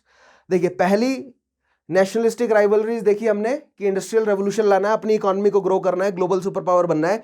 So out of share nationalistic pride जो है वो नेशनलिस्टिक राइवलरीज बनी है। ठीक है, नाउ दूसरी चीज, टेरिटोरियल डिस्प्यूट की वजह से भी नेशनलिस्टिक राइवलरीज बनी है। तो देखते हैं कि किन किन टेरिटोरीज में डिस्प्यूट रहा है। ठीक है, France for example had never gotten over the loss of Alsace Lorraine to Germany in Franco Prussian war 1871। ठीक है, देखो फ्रैंको प्रूशियन वॉर हुई 1871 की, मैंने आपको एक्सप्लेन किया। उसमें मैंने आपको बताया था कि किस तरह एलासे लॉरेन वाला रीजन जो है वो फ्रांस से छीन लिया गया था और जर्मनी में ऐड कर लिया गया था। ठीक है, सो एक तो ये फ्रांस को जो है वो अभी तक इस चीज का गुस्सा था कि मेरे से जो है वो रीजन छीन लिया गया, ज्योग्राफिकल रीजन। नेक्स्ट चीज, Austria Hungary and Russia both try to dominate in the Balkans. देखिए मैंने बोला ना कि after the disintegration of, not complete disintegration but the European holdings of Ottoman Empire जो उससे टूट गई, यानी कि बल्कान कंट्रीज ऑटोमन एम्पायर से अलग हो गई, तो अब उन बल्कान कंट्रीज को कंट्रोल करने का जो एम्बिशन है वो रशिया और हंगरी का रहा, ऑस्ट्रिया हंगरी का रहा। ठीक है, ऑस्ट्रिया हंगरी एक देश है और रशिया एक बड़ा पूरा, मतलब टेरिटरी के हिसाब से तो रशिया सबसे बड़ी शक्ति थी इस समय यूरोप में। ठीक है, तो ये डिस्प्यूट क्यों था बल्कान्स के लिए? तो ये पॉइंट पूरा पढ़ते हैं। Austria Hungary and Russia both try to dominate in Balkans, a region in the south east Europe. ठीक है, within the Balkans the intense nationalism of Serbs, Bulgarians, Romanians and other ethnic groups led to demands for independence। ठीक है, Turkey से अलग हुए, Ottoman empire से अलग हुए बल्कान्स कौन है? सर्ब्स हैं, क्रोएट्स हैं, ठीक है, उसके अलावा बल्गेरियंस हैं, ये सब आगे मैं आपको दिखाऊंगा कौन कौन सी है बल्कान कंट्रीज। तो बल्कान्स बेसिकली स्लेविक पीपल है। ठीक है, स्लेविक पीपल क्या है मैं आगे आपको रशियन रेवोल्यूशन में डिटेल में एक्सप्लेन करूंगा। सो स्लेविक बेसिकली भाषा, स्लेविक डायलेक्ट्स हैं, जो लोग स्लेविक भाषा, स्लेविक कल्चर को फॉलो करते हैं उनको स्लेविक पीपल कहा जाता है। ठीक है, सो बल्कान्स जो है वो स्लेविक लोग हैं मोस्टली, और रशिया भी मोस्टली स्लेविक लोग हैं। तो रशिया बल्कान्स को इसीलिए क्लेम कर रहा था क्योंकि वो कह रहा था कि कल्चरली हम सेम है। तो अगर नेशनलिज्म की यही डेफिनेशन चल रही है यूरोप में कि जो कल्चरली सेम हो वो आपस में जुड़ जाओ, सो दैट मीन्स अगर मैं बल्कान कंट्रीज को, रशिया कह रहा है अगर हम बल्कान कंट्रीज को अपने अंदर जोड़ लेते हैं तो ये तो मतलब सिंपली जो है वो बाय डेफिनेशन जाना हुआ। ठीक है, साथ ही ऑस्ट्रिया हंगरी ये कह रहा है कि हमारे देश में भी तो स्लेविक लोग रहते हैं और हमारे तो इमीडिएट पड़ोसी हैं बल्कान्स, तो अगर हमारे देश में भी स्लेविक लोग रहते हैं तो क्यों ना हम बल्कान्स को जोड़ लें, पहला कारण। दूसरा कारण ये कि ऑस्ट्रिया में जो स्लेविक पॉपुलेशन है वो थी माइनॉरिटी में, तो अगर बल्कान्स आजाद हो जाते हैं या बल्कान्स रशिया के साथ जुड़ जाते हैं तो जो स्लेविक लोग ऑस्ट्रिया में हैं वो स्लेविक लोग जो है वो या तो खुद को अलग करना चाहेंगे, या तो वो बल्कान्स के साथ जुड़ना चाहेंगे, या तो वो रशिया के साथ जुड़ना चाहेंगे। यानी एक डिस्प्यूट जो है वो एक इंटरनल डिस्प्यूट शुरू हो जाएगा ऑस्ट्रिया हंगरी में। ठीक है, इसलिए ऑस्ट्रिया हंगरी चाहता है कि वो बल्कान रीजन को अपने अंदर मर्ज कर ले ताकि ये सिचुएशन बने ही ना। ठीक है, तो ये पॉलिटिकल कारण है। उसके अलावा ज्योग्राफिकल रीजन एक्वायर करेगा, रिसोर्सेज मिलेंगे बहुत सारे। ठीक है, एड्रियाटिक सी में जो है वो बढ़ी हुई कोस्ट लाइन मिलेगी, टर्की के साथ ट्रेड करने का मौका मिलेगा, उसके अलावा अफ्रीका के साथ ट्रेड करने का मौका मिलेगा, स्वेज कनाल बन गई है तो जो साउथ ईस्ट एशिया है, इंडिया है, वहां से ट्रेड करना जो है वो आसान हो जाएगा। तो इकोनॉमिक कारण तो है ही, लेकिन कल्चरल, सोशल, पॉलिटिकल कारण ये है कि भाषा के आधार पर अगर बांटा जाए तो बल्कान लोग, स्लेविक लोगों की पॉपुलेशन वहां पर ज्यादा है, और स्लेविक लोग रशिया में भी है, तो रशिया कह रहा है हम जोड़ेंगे, और ऑस्ट्रिया ये कह रहा है कि स्लेविक लोग हमारे पास भी हैं, कहीं वो रिवोल्ट ना कर दें, इसलिए हम पहले बल्कान्स को साथ में जोड़ लेते हैं ताकि ऐसा मुद्दा ही ना बने रिवोल्ट करने का। और बल्कान लोग क्या चाहते हैं? बल्कान लोग चाहते हैं हम बहुत मुश्किल से ऑटोमन से दूर हुए हैं, ऑटोमन से आजाद हुए हैं, हमें अब रशिया और ऑस्ट्रिया का हिस्सा नहीं बनना, हमें अपने कल्चरली जो है वो आजाद होना है, क्योंकि भले ही बल्कान्स एक ज्योग्राफिकल रीजन हो, लेकिन उस ज्योग्राफिकल रीजन के अंदर कई सारे छोटे छोटे नेशंस हैं, यानी कल्चरल पॉकेट्स हैं। ठीक है, तो उसी सारे डिस्प्यूट को आइए हम इस मैप से समझते हैं। ठीक है, पहले स्टेटमेंट देख लेते हैं। Austria, Hungary and Russia both try to dominate in Balkans, a region in south east Europe. Within the Balkans, the intense nationalism of Serbs, Bulgarians, Romanians and other ethnic groups led to demands for independence. ठीक है, और उससे पहले क्या था? France for example had never gotten over the loss of Alsace Lorraine या Alsace Lorraine to Germany in Franco Prussian war 1871। तो ये पहला मैप देखिए। Now this is the map of united Germany. ठीक है, इस यूनाइटेड जर्मनी में आप क्लियर, मैंने आपको पहले भी दिखाया था, इस यूनाइटेड जर्मनी में जो नॉर्दर्न जर्मनी है वो यूनाइट हुआ था, और जो सदर्न जर्मनी है बवेरिया वाला, ये नहीं जुड़ा था। तो ये यूनिफिकेशन ऑफ जर्मनी टॉपिक में मैंने आपको मैप दिखाया था और एक्सप्लेन भी किया था कि क्या सिचुएशन है। लेकिन आप ये जो कलर्ड पार्ट है इसमें सबसे कोने में, ठीक है, साउथ वेस्ट में आइए, यहां पर देखिए लॉरेन वाला रीजन, लॉरेन अल्सासे वाला रीजन आपको नजर आ रहा होगा। ये जो लॉरेन अल्सासे वाला रीजन है ये 1871 में फ्रांस से छीन लिया गया था और प्रूशिया ने अपने अंदर, अपने यानी कि जर्मनी में जोड़ लिया था। ठीक है, यहां बॉक्स में देख रहे हैं ना आप, अनेक्स्ड इन 1871 आफ्टर फ्रैंको प्रूशियन वॉर। तो ये जो लॉरेन अल्सासे वाला रीजन है ये फ्रांस को चाहिए था वापस। ठीक है, क्यों? क्योंकि ये ऐसा ज्योग्राफिकल रीजन है जो कि नेचुरल बॉर्डर्स प्रोवाइड कर सकता था फ्रांस को जर्मनी के खिलाफ। समझ रहे हैं? नेचुरल बॉर्डर्स की बहुत अहमियत है, जब युद्ध होता है तो नेचुरल बॉर्डर्स बहुत काम आते हैं। तो ये जो लॉरेन अल्सासे वाला रीजन है, यहां पर कुछ ऐसी नेचुरल टेरेन्स थी, खास तौर पे राइन रिवर, ठीक है, जो कि एक नेचुरल बॉर्डर के तौर पे एक्ट कर सकती थी। ठीक है, तो फ्रांस वांटेड दिस रीजन। एक तो ये क्या है, अन्य कारणों के अलावा एक कारण ये भी है। और अब देखते हैं ऑस्ट्रिया हंगरी का क्या डिस्प्यूट है। तो ये देख रहे हैं आप, ये है ऑस्ट्रिया का मैप। ठीक है, अब इस मैप में केवल दिखाया गया है मल्टी एथनिसिटी 1911 में ऑस्ट्रिया हंगरी की। Now this is undivided Austria Hungary, ये अभी तक अनडिवाइडेड है। वैसे बीच में आपको काफी सारी जो है वो डिविजन्स नजर आ जाएंगी, but I don't want you to consider those, ठीक है, क्योंकि वो बाद में बने हुए राष्ट्र हैं। लेकिन अभी केवल ये कंसीडर कीजिए कि this is undivided Austria Hungary, और इसमें देखिए कौन कौन सी एथनिसिटीज मौजूद हैं। तो यहां पर जो कॉर्नर में बॉक्स है इसमें देखिए जर्मन्स, हंगेरियंस, चेक, Slovaks, Poles, Ukrainians, Slovenians, Croatian, Serbs, Romanians और इटालियंस। ये सारे क्या है, नेशंस हैं, क्योंकि ये सारी भाषाएं हैं। और यूरोप में नेशन की डेफिनेशन क्या थी कि भाषा यानी कल्चर के आधार पर बटा हुआ geographical region. That means Austria Hungary में, यहां इटली के साइड में देखिए ये लोग इटालियन बोल रहे हैं। ठीक है, जो ऑस्ट्रिया वाला रीजन है रेड है, ये लोग जर्मन बोल रहे हैं। उसके ऊपर चेक बोल रहे हैं, जो बोहेमिया वाला रीजन है इसमें चेक भाषा बोल रहे हैं। ठीक है, वहां कॉर्नर में पॉलिश भाषा बोली जा रही है। ठीक है, नॉर्थ ईस्ट में आपको क्लियरली दिख रहा है कि यूक्रेनियन भाषा बोली जा रही है, बीच में हंगेरियन भाषा बोली जा रही है। ठीक है, साउथ ईस्ट में आपको क्लियरली नजर आएगा कि रोमेनियन भाषा बोली जा रही है। साउथ में आपको सर्ब्स, क्रोएट्स नजर आएंगे। तो इस मैप साइड में हो जाता हूं, आप इस मैप का स्क्रीनशॉट लीजिएगा और डिटेल में स्टडी कीजिएगा आप इसे, कि ऑस्ट्रिया हंगरी में क्या क्या एथनिक ग्रुप्स वहां पर मौजूद थे। ठीक है, अब ये अगला मैप देखिए। अब इस अगले मैप में थोड़ा सा आपको क्लियर हो जाएगा। अब ये अगला मैप बेसिकली क्या है कि ये फॉर्मर बाउंड्रीज थी किसकी? ऑस्ट्रिया हंगरी की। ये जो एनक्लोज रीजन दिख रहा है ना आपको, दिस वाज ऑस्ट्रिया हंगरी, और इसके बीच बीच में कौन कौन से देश जो हैं वो टूट के बन गए नए।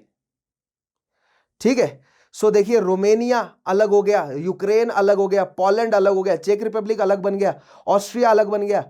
जो भाषा जो लोग इटालियन बोलते थे वो इटली में जोड़ दिया गया, जो लोग चेक भाषा बोलते थे उनके लिए चेक रिपब्लिक बना गया, जो लोग जर्मन भाषा बोलते थे उनके लिए ऑस्ट्रिया बना दिया गया, जो लोग हंगेरियन भाषा बोलते थे उनके लिए हंगरी बना दिया गया, जो लोग स्लोवेकियन थे उनको स्लोवेकिया दे दिया गया, स्लोवेनिया बना दिया गया, क्रोएशिया बना दिया गया, बॉस्निया एंड नीचे देखिए सर्बिया अलग हो गया, बुल्गारिया अलग हो गया।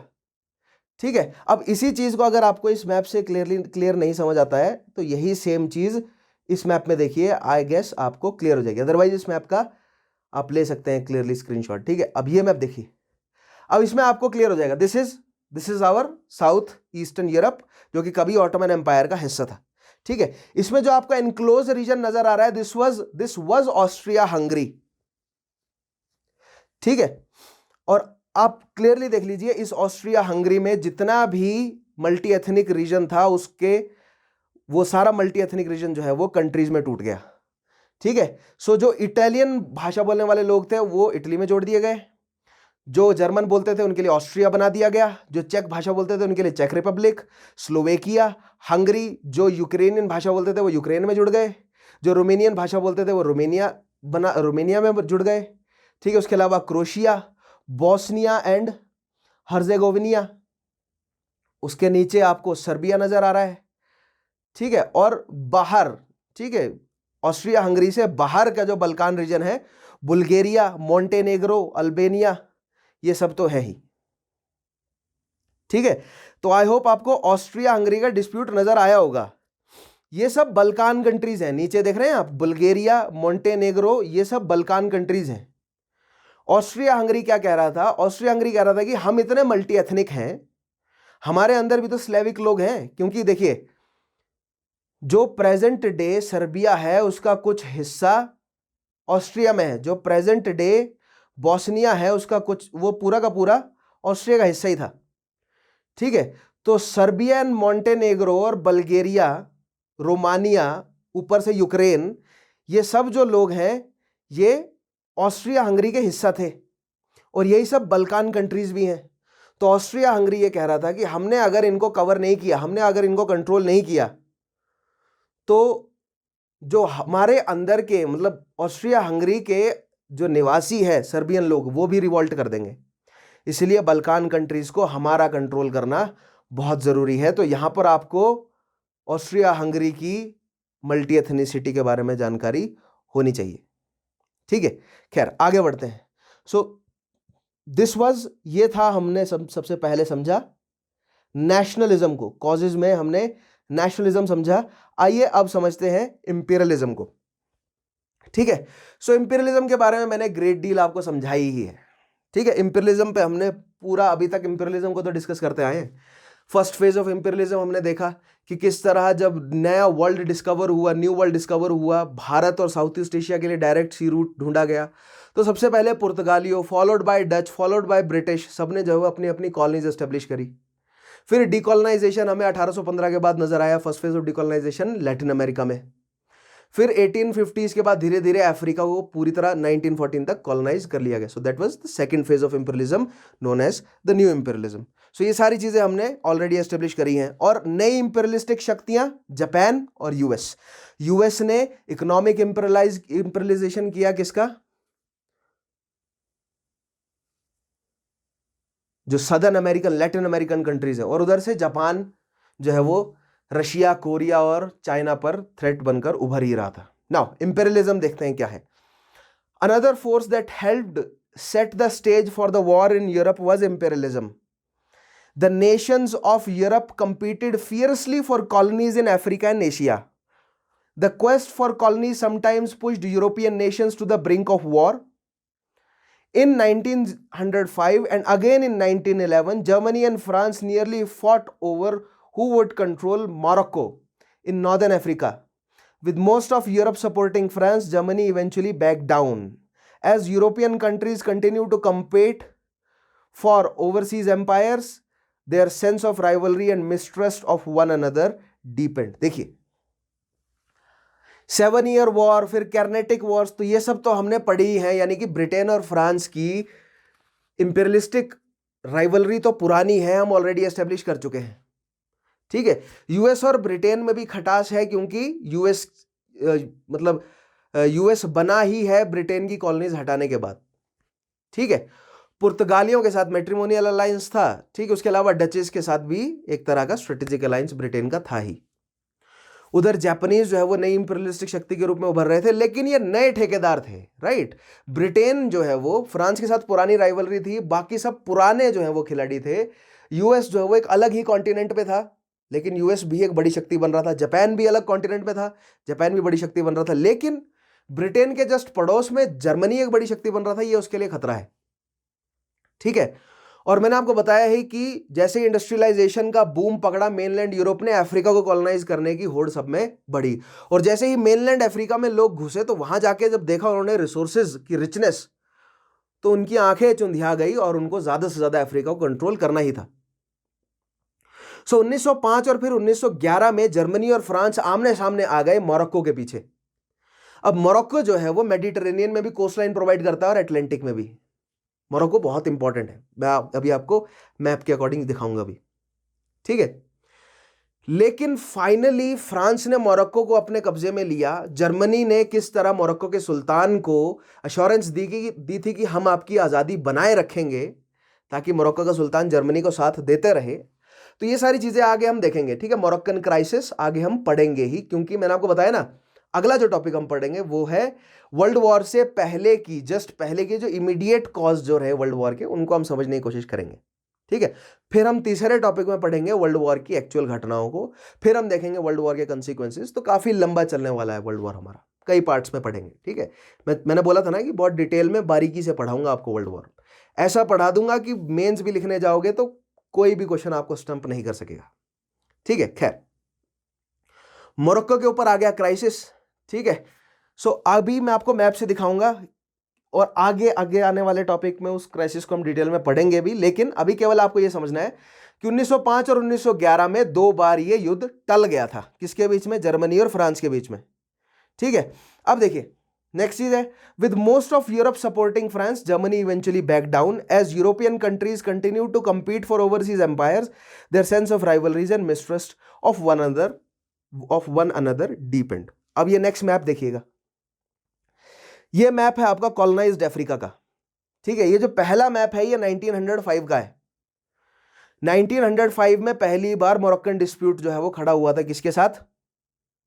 किसके बीच में? जर्मनी और फ्रांस के बीच में। सो मोरक्को अगर आप नहीं ढूंढ पा रहे हैं तो ये वाला जो मैप है अफ्रीका का, इसमें देखिए टॉप में, ठीक है, जो वेस्ट अफ्रीका है वो पूरा का पूरा फ्रांस के कंट्रोल में है। ठीक है, so north western African tip देखिए क्या है? मोरक्को है।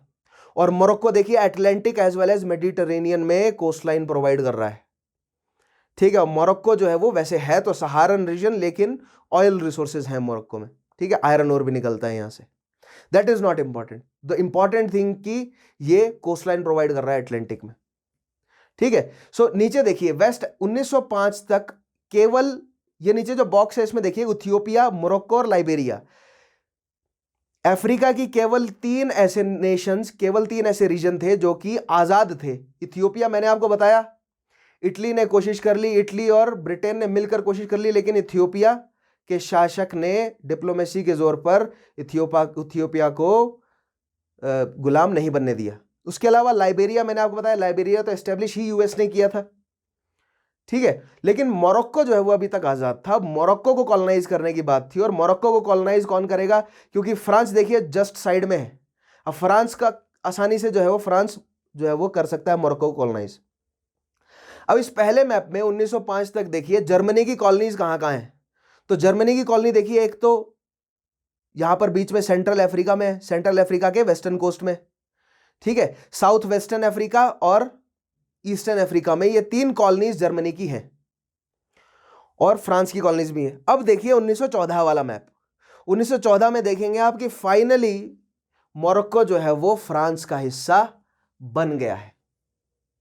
ठीक है, तो ये कैसे हुआ, जर्मनी ने होने कैसे दिया, मैं आगे आपको विश्व युद्ध के आगे आने वाले टॉपिक्स में समझाऊंगा। लेकिन यहां पर आप क्लियरली देख सकते हैं कि किसके पास कौन सी कॉलोनी थी अफ्रीका में, और मोरक्कन डिस्प्यूट जो है वो आगे समझेंगे। इसी मैप को मैं जब मैं आपको मोरक्कन क्राइसिस कराऊंगा तो वहां पर भी यही सेम मैप में आपको दिखाऊंगा। ठीक है, आगे बढ़ते हैं। So this was imperialism. So imperialism को लेकर हम ऑलरेडी बहुत डिस्कशन कर चुके हैं। तो इंपीरियलिज्म में मैं आपको और मैप्स दिखाकर और सारी चीज़ें बताकर और कंफ्यूज या और जो है वो समय आपका बर्बाद नहीं करूंगा, क्योंकि ऑलरेडी हम ग्रेट डील पढ़ चुके हैं इंपीरियलिज्म के बारे में। ठीक है, आगे बढ़ते हैं। अब देखते हैं मिलिटरिज्म क्या है। ठीक है, मिलिटरिज्म में देखिए पहला point, beginning in the 1890s increasing nationalism led to a dangerous European arms race. The nations of Europe believed that to be truly great, they needed to have a powerful military. By 1914, all the great powers except Britain had large standing armies. देखिए 1890 जब colonisation शुरू हुआ Africa का और नई colonies मिलनी शुरू हुई ब्रिटेन की यूरोप की अन्य शक्तियों को, ठीक है, सभी यूरोपियन शक्तियों को यह महसूस हुआ कि अगर हमें अपनी कॉलोनीज को प्रोटेक्ट करके रखना है तो हमें अपनी मिलिट्री स्ट्रेंथ को बढ़ाना पड़ेगा। ठीक है, ये बेसिकली एक कॉमन सेंस है कि अगर मैंने आपको बताया ना, it was all a cycle, एक कॉलोनी को प्रोटेक्ट करना है तो दूसरी बनानी पड़ेगी, और अगर दूसरी बनानी है तो मिलिट्री स्ट्रेंथ बढ़ानी ही पड़ेगी। तो अगर आपको अपनी कॉलोनीज को प्रोटेक्ट करके रखना है तो मिलिट्री स्ट्रेंथ आपको अपनी बढ़ानी ही पड़ेगी। तो सभी यूरोपियन शक्तियों ने अपनी मिलिट्री स्ट्रेंथ को बढ़ाया। अब मिलिट्री स्ट्रेंथ में केवल स्टैंडिंग आर्मी ना होकर सभी तरह के युद्ध से जुड़े हुए बिजनेसेस आ जाते हैं, चाहे वो हथियार बनाना हो, युद्ध के कपड़े बनाना हो, युद्ध के लिए दवाइयां बनाना हो, युद्ध के लिए खाना बनाना हो, बर्तन बनाना हो, या क्या बोलते हैं कच्चा माल इकट्ठा करना हो, फ्यूल इकट्ठा करना हो, ये सारी चीजें जुड़ जाती है वॉर बिजनेस में। ठीक है, इन सभी चीजों को इंप्रूव तो करना ही है, लेकिन सैनिकों की संख्या, हथियारों की संख्या और खासकर नेवल पावर, क्योंकि बिजनेस तो आप कहां से करेंगे, सारा का सारा ट्रेड तो समुद्रों से ही हो रहा है ना। ये सारी लड़ाई किसके लिए है, ट्रेड के लिए है ना। और ट्रेड कहां हो रहा है, समुद्री मार्ग से, और समुद्र में समुद्री मार्ग को कौन कंट्रोल करके रखेगा, नेवल फोर्स। तो नेवी को डेवलप करना ही एक बहुत बड़ी होड़ बनी, और अभी तक सबसे स्ट्रांगेस्ट नेवी थी किसकी, ब्रिटेन की। इसीलिए ब्रिटेन को एक बड़ी स्टैंडिंग आर्मी की जरूरत नहीं थी, क्योंकि जहां जहां पर उनकी कॉलोनीज थी वहां वहां पर उनकी नेटिव फोर्सेस मौजूद थे, इसलिए। और नेवी उनकी बहुत बड़ी थी, ठीक है, सबसे बड़ी थी। इसलिए अभी जितनी भी बड़ी शक्तियां हैं वो क्या चाहती थी कि उनकी नेवीज बड़ी बने। ठीक है, पहली चीज तो ये आ गई। So by 1914 all the great powers except Britain had large standing armies. In addition, military experts stress the importance of being able to quickly mobilize or organize and move troops in case of a war. 1870 के बाद भले ही Bismarck की कोशिशों से piece बना रहा हो कुछ समय तक, लेकिन सभी यूरोपियन शक्तियां, सभी यूरोपियन जनरल्स, मैंने बोला ना हर क्षेत्र में डेवलपमेंट हुआ, चाहे वो इंटेलेक्चुअल या आर्ट का स्फीयर हो, लेकिन मिलिट्री स्फीयर में भी डेवलपमेंट हुआ। ठीक है, सभी जितने भी, मान लीजिए जर्मनी की बात करते हैं, फॉर एग्जांपल जर्मनी को लेते हैं। जर्मनी में शासक है, ठीक है, कौन है, काइसर है, और दूसरी साइड है वहां का चांसलर। सो काइसर और चांसलर जो है वो दो ध्रुव हैं शक्तियों के। ये किसको अप्रूव करेंगे, किस मिलिट्री जर्नल को अप्रूव करेंगे, जिसके पास बेटर प्लान होगा। ठीक है, तो मिलिट्री जर्नल्स, मिलिट्री ऑफिशियल्स में आपस में ये होड़ थी कि आर्मी की संख्या तो बढ़ ही रही है, तो हम प्लान्स बनाए। क्या प्लान्स बनाए, कि प्लान्स बनने लगे कि जर्मनी में बेल्जियम से अगर पेरिस तक सेना को पहुंचाना है तो किस तरह अटैक किया जाए, क्या कंटेंजेंसीज, कौन से रूट लिए जाएंगे, कौन सा नेचुरल। सो दैट मीन्स जितने भी मिलिट्री जनरल्स हैं ना, वो प्लान्स बनाने में तैयार हो गए, मशगूल हो गए।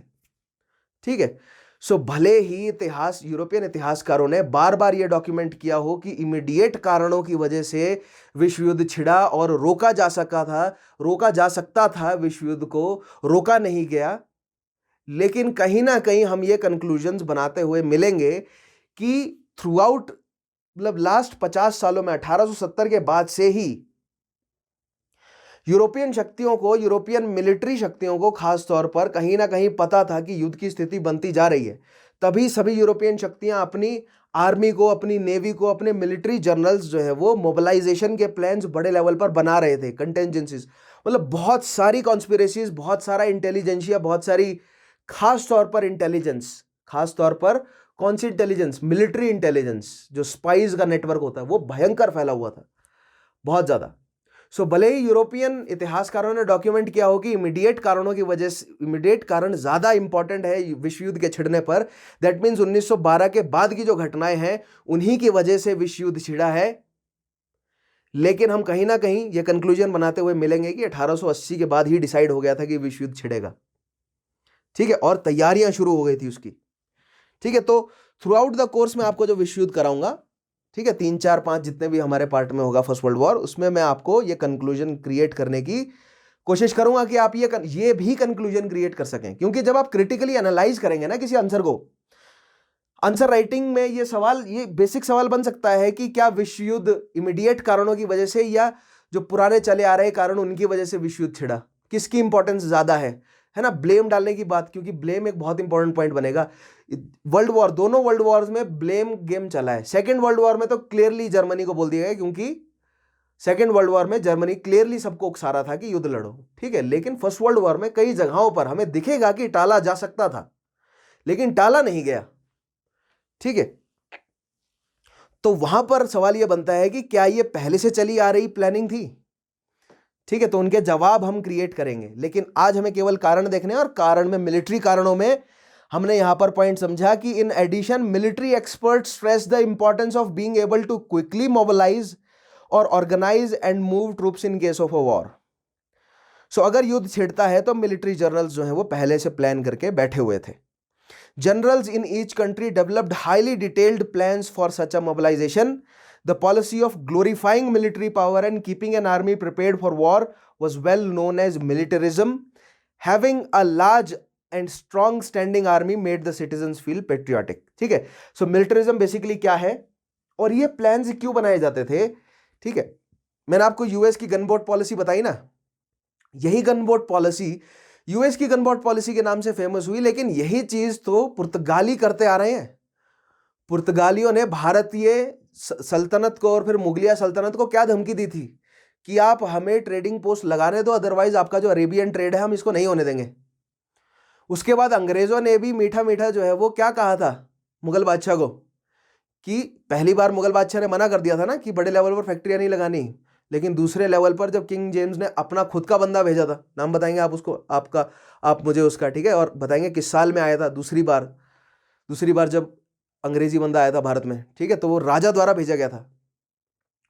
तो अंग्रेजों ने भी यही धमकी दी थी मुगल बादशाह को कि आप हमें ट्रेडिंग पोस्ट लगाने दो, अदरवाइज हम आपकी जो समुद्री मार्ग से जो आप ट्रेड कर रहे हैं इसको नहीं होने देंगे। सो that was also a gun boat policy ना, ठीक है। लेकिन जो मॉडर्न समय में या जो 19th सेंचुरी के सेकेंड हाफ में जिस तरह की शिप्स, स्टीम पावर्ड शिप्स हो गई थी, और जिस तरह की आर्टिलरीज और जिस तरह की हाउइट्जर्स जो है वो लगा दी गई थी किस पर, बोट्स पर, वो नहीं था ना उस समय, ठीक है। तो उस तरह का इंटिमिडेशन नहीं था जो अब था, राइट, यानी कि by the turn of 20th century और द लेट 19th सेंचुरी में, ठीक है। So the policy of glorifying military power and keeping an army prepared for war was known as militarism. Militarism किसे कहा गया कि आर्मी, बड़े लेवल पर आर्मी, नेवी और प्लान्स तैयार हैं, ठीक है। इससे क्या हुआ, इससे जो आम जनता है उसके अंदर जोश भरा कि हमारी सेना अगर कभी भी लड़ेगी, आज भी देखिए, आज भी ये बेसिक टॉपिक है, कितना ज्यादा बिकता है। कहीं भी कोई भी अगर आर्मी की बात करने लगे ना, भारत आर्मी की, ठीक है, भारतीय आर्मी के पास इतनी संख्या है, तो लोगों में जोश आ जाता है। ये कहां से है, ये ओवर द पीरियड डला है ये हमारे अंदर, ठीक है। और ये एक मिलिटरिज्म, एक बेसिक स्ट्रेटजी रहती है नेशंस की, गवर्नमेंट्स की, ताकि लोगों के अंदर जोश बना रहे। अगर लोगों के अंदर इस तरह के जोश बने रहेंगे ना, तो बाकी जितनी भी हानियां कर रही होंगी सरकार, आम जनता का ध्यान उस पर नहीं जाएगा। मान लीजिए अगर भारत में कहीं, भारत के किसी भी एरिया में कहीं कोई अटैक होता है और फिर भारतीय सरकार उस अटैक का जवाब देती है, तो भारतीय सरकार उसको बढ़ा चढ़ाकर जो है वो मीडिया में उतार सकती है या जनता तक उसका ऐसी बढ़ा चढ़ाकर उस खबर को पहुंचा सकती है कि हमने बहुत बेहतरीन काम किया है, ठीक है। लेकिन उसके अलावा अगर सरकार कुछ भी कर रही हो, बाकी जो भी मुद्दे चल रहे हो इंटरनेशनल या नेशनल, वो सब जो है वो ओवरशैडो हो जाते हैं। ठीक है, सो ये केवल भारत में नहीं हुआ है, यही पॉलिसी का इस्तेमाल यूरोप समय समय से करता आ रहा है। ठीक है, यही सेम चीज यूएस समय समय से करता आ रहा है। सो ऐसा मत सोचिए कि केवल भारत में अगर आपको कुछ होता हुआ नजर आ रहा है इस तरह, तो वो भारतीय लोगों ने कहां से सीखा है? हम भारतीयों ने भी यूरोपियन से ही सीखा है सब कुछ, राइट? हार्वर्ड वगैरह के बैठे इंटेलिजेंट लोग सब सिखा रहे हैं भारतीयों को। खैर, आगे देखिए, अब इस एक छोटा सा इमेज है, इस इमेज के माध्यम से हम अंदाजा लगाने की कोशिश करते हैं कि किसकी मिलिट्री स्ट्रेंथ 1914 में कितनी थी। ठीक है, सो ये जो पहला कॉलम आपको नजर आ रहा है, ये है आपके ट्रूप्स की संख्या, यानी सैनिकों की संख्या। और जो दूसरा कॉलम है उसमें है आपकी वॉरशिप्स, बड़ी लार्ज वॉरशिप्स की संख्या। ठीक है, तो एक सैनिक जो है वो 2 लाख ट्रूप्स को रिप्रेजेंट करता है और एक वॉरशिप 2 लार्ज वॉरशिप को रिप्रेजेंट करती है। ठीक है, तो इस हिसाब से आप क्लियरली देख लीजिए कि जर्मनी के पास सैन्य संख्या सबसे ज्यादा है और जर्मनी के पास वॉरशिप्स की संख्या भी काफी ज्यादा है। लेकिन अगर ब्रिटेन की बात करें तो ब्रिटेन के पास सैन्य संख्या बहुत कम है लेकिन वॉरशिप्स की संख्या बहुत ज्यादा है, इसीलिए ब्रिटेन की नेवी से सभी डरते थे। ठीक है, और वहीं रेस में आपको रशिया और फ्रांस भी नजर आएगा, जिसकी सैन्य संख्या लगभग कंपैरेबल है लेकिन नेवल फोर्सेस फ्रांस की ज्यादा है, और यूनाइटेड स्टेट्स की भी नेवल फोर्सेस ज्यादा है और सैन्य संख्या कम है। ठीक है, यानी ट्रूप्स की संख्या कम है। सो यहां से आप अंदाजा लगा सकते हैं कि विश्व युद्ध के शुरुआत में नेवल फोर्सेस अभी किसकी सबसे स्ट्रांग है? ब्रिटेन की। और आर्मी ट्रूप्स सबसे ज्यादा स्ट्रांग किसका है? जर्मनी का। ठीक है, आगे बढ़ते हैं। और जर्मनी की नेवी भी धीरे धीरे अपने आप को स्ट्रांग बना रही है। ठीक है, अब देखिए, अब बात करते हैं सिस्टम ऑफ अलायंसेस की। ठीक है, यानी कि अलायंसेस की बात करते हैं। सो मेन में मैंने आपको एम से मिलिटरिज्म समझा दिया, ए से अलायंसेस अब हम समझेंगे, आई से इंपीरियलिज्म मैंने आपको समझा दिया और एन से नेशनलिज्म मैंने आपको समझा दिया। So main causes for MAIN causes for world war 1, जिसमें से अब हम ए यानी अलायंसेस समझेंगे कि गुटबंदी क्या क्या चली। ठीक है, देखिएगा, the growing international rivalries had led to the creation of several military alliances among the great powers as early as 1870s. This alliance system had been designed to keep peace in Europe, but it would instead help push the continent into war. ठीक है, 1870 तक Bismarck की कोशिश तो यही रही कि piece बना रहे। बिस्मार्क ने भले ही जर्मनी को युद्ध के माध्यम से यूनिफाई किया हो, लेकिन जर्मनी को यूनिफाई करने के बाद बिस्मार्क ने यह घोषित कर दिया कि अब हम पीस बनाएंगे। ठीक है, इसीलिए जो बेल्जियम की कांग्रेस जो है वो बेल्जियम की कॉन्फ्रेंस रखी गई थी। ठीक है, नाउ देखिएगा, अर्लियर एफर्ट्स रिगार्डिंग अलायंसेस बनाने के शुरुआती एफर्ट्स देखिए क्या है। Between 1864 and 1871 Prussia's chancellor Otto von Bismarck freely used war to unify Germany. ठीक है, तो 64, 61, 71 ये 3 युद्ध हमने पढ़े हैं, राइट? After 1871 however Bismarck declared Germany to be a satisfied power. He then turned his energies to maintaining peace in Europe. उसके बाद 85 में उसने बेल्जियम में जो है वो मीटिंग बुलाई सभी मोनार्क्स की, और सभी बड़ी यूरोपियन इंपीरियलिस्टिक शक्तियों ने बैठकर यह फैसला किया कि हम अफ्रीका को बांटेंगे आपस में, लेकिन आपस में लड़ेंगे नहीं। ठीक है, सो ये पीस बनाने का एफर्ट किसका था? ऑटो वॉन बिस्मार्क का। ठीक है, now Bismarck saw France as greatest threat to peace. He believed that France still wanted revenge for its defeat in Franco-Prussian War. Bismarck's first goal, therefore, was to isolate France as long as it is without allies. Bismarck stressed, France poses no danger to us. ठीक है, सो Franco-Prussian war में मैंने आपको बताया था कि किस तरह जो लोरेन वाला रीजन है, अल्सास लोरेन वाला जो रीजन है वो फ्रांस से छीन लिया गया था। ठीक है, हार गया था फ्रांस उसे। सो फ्रांस जो है वो उस चीज का बदला लेना चाहता था। फ्रांस के मन में खटास थी, क्यों? क्योंकि 1815 में जो कांग्रेस हुई थी वियना की, तब भी जितना रीजन नेपोलियन ने जीता था वो ज्यादातर रीजन जो है वो फ्रांस से छीन लिया गया था और फ्रांस को जो है वो बांध दिया गया था पॉलिटिकली। लेकिन अब वही चीज जो है वो फिर से करी थी, इस बार प्रूशिया, अकेले प्रूशिया ने करी थी। पिछली बार तो सभी यूरोपियन शक्तियां जुड़ गई थी ना, ठीक है, कांग्रेस ऑफ वियना में। लेकिन अब की बार प्रूशिया ने अपने मिलिट्री दम पर फ्रांस को हराया और फ्रांस से उसकी भूमि जो है वो छीन ली। तो फ्रांस के अंदर ये अभी घाव ताजा था, ठीक है, तो फ्रांस बदला चाहता था। तो बिस्मार्क को पता था कि फ्रांस जो है वो थ्रेट बन जाएगा, क्योंकि अगर फ्रांस बदला चाहता है दैट मीन्स फ्रांस युद्ध चाहता है, और अगर फ्रांस युद्ध चाहता है तो अकेला प्रूशिया से वो लड़ नहीं सकेगा या अकेला जर्मनी से वो लड़ नहीं सकेगा। सो अगर वो अकेला जर्मनी से नहीं लड़ सकता है दैट मीन्स अब वो दोस्त बनाएगा, दोस्त ढूंढेगा। तो अगर उसको दोस्त मिल जाते हैं ब्रिटेन में या दोस्त मिल जाते हैं रशिया में, तो जर्मनी उलझ जाएगा दोनों साइड युद्ध में। क्योंकि अगर इधर से फ्रांस जर्मनी से लड़ता है और अगर रशिया फ्रांस का दोस्त बन जाए तो रशिया जर्मनी पर अटैक कर देगा, है ना, सेंट्रल है ना, सेंट्रल यूरोप है ना रशिया, सॉरी प्रूशिया यानी जर्मनी, ठीक है, सेंट्रल यूरोप है। दैट मीन्स फ्रांस एक साइड, रशिया, दोनों जो है वो दोनों फ्रंट्स खुल जाएंगे, किसके, जर्मनी के। और जब आप दो फ्रंट्स पे युद्ध लड़ रहे होते हैं तो हारने की आशंकाएं बढ़ जाती हैं, ठीक है। नेक्स्ट पॉइंट देखिए।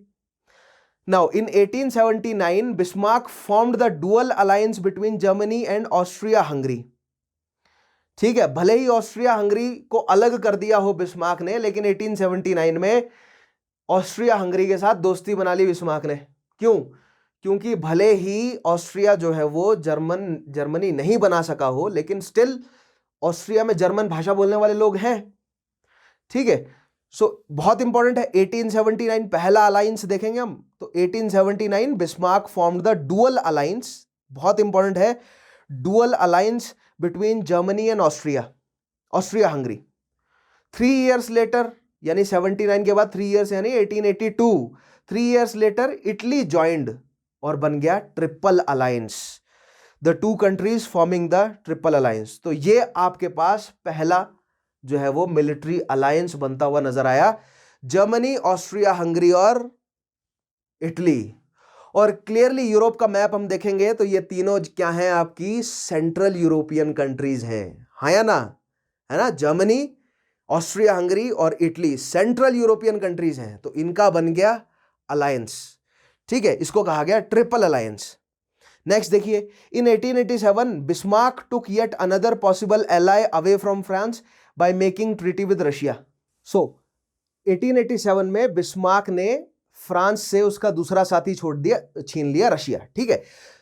बिस्मार्क ने किससे बनाई दोस्ती, अब बनाई उसने दोस्ती रशिया के साथ। तो मैंने आपको बताया ही, अगर फ्रांस जर्मनी पर अटैक करता है तो फ्रांस या तो दोस्त बनाएगा किसे, फ्रांस स्पेन पुर्तगाल को दोस्त नहीं बना सकता, क्योंकि स्पेन पुर्तगाल से अगर वो अलायंस बनाता है तो उसका कुछ मतलब ही नहीं रह जाएगा, क्योंकि स्पेन पुर्तगाल जो है वो बीच में फ्रांस है, ठीक है। तो स्पेन पुर्तगाल से दोस्ती बनाने की कोई जरूरत या उसका कोई फायदा नहीं रह जाता। ब्रिटेन से अगर अलायंस बनाता है तो ब्रिटेन ने अपने आप को हमेशा से ही दूर रखा है, ठीक है, यूरोपियन झगड़ों से ब्रिटेन हमेशा से दूर रहा है, क्योंकि ब्रिटेन की इंडस्ट्रियल रेवोल्यूशन की सफलता का कारण भी यही था कि वो पॉलिटिकली स्टेबल है, वो यूरोपियन झगड़ों से दूर है। और हमें फर्स्ट वर्ल्ड वॉर में ये नजर भी आएगा कि किस तरह ब्रिटेन अपनी यूरोपियन झगड़ों से यानी फर्स्ट वर्ल्ड वॉर से दूरी बनाए रखना चाहता था, लेकिन फ्रांस ने ब्रिटेन को घसीटा है फर्स्ट वर्ल्ड वॉर में, ठीक है। सो ब्रिटेन भी अभी एक अलायंस से दूर है, तो अभी बच जाता है फ्रांस के लिए रशिया। तो जर्मनी बीच में, इधर फ्रांस और इधर रशिया, अगर रशिया के साथ फ्रांस जो है वो अलायंस बना ले तो जर्मनी दोनों साइड उलझ जाएगा।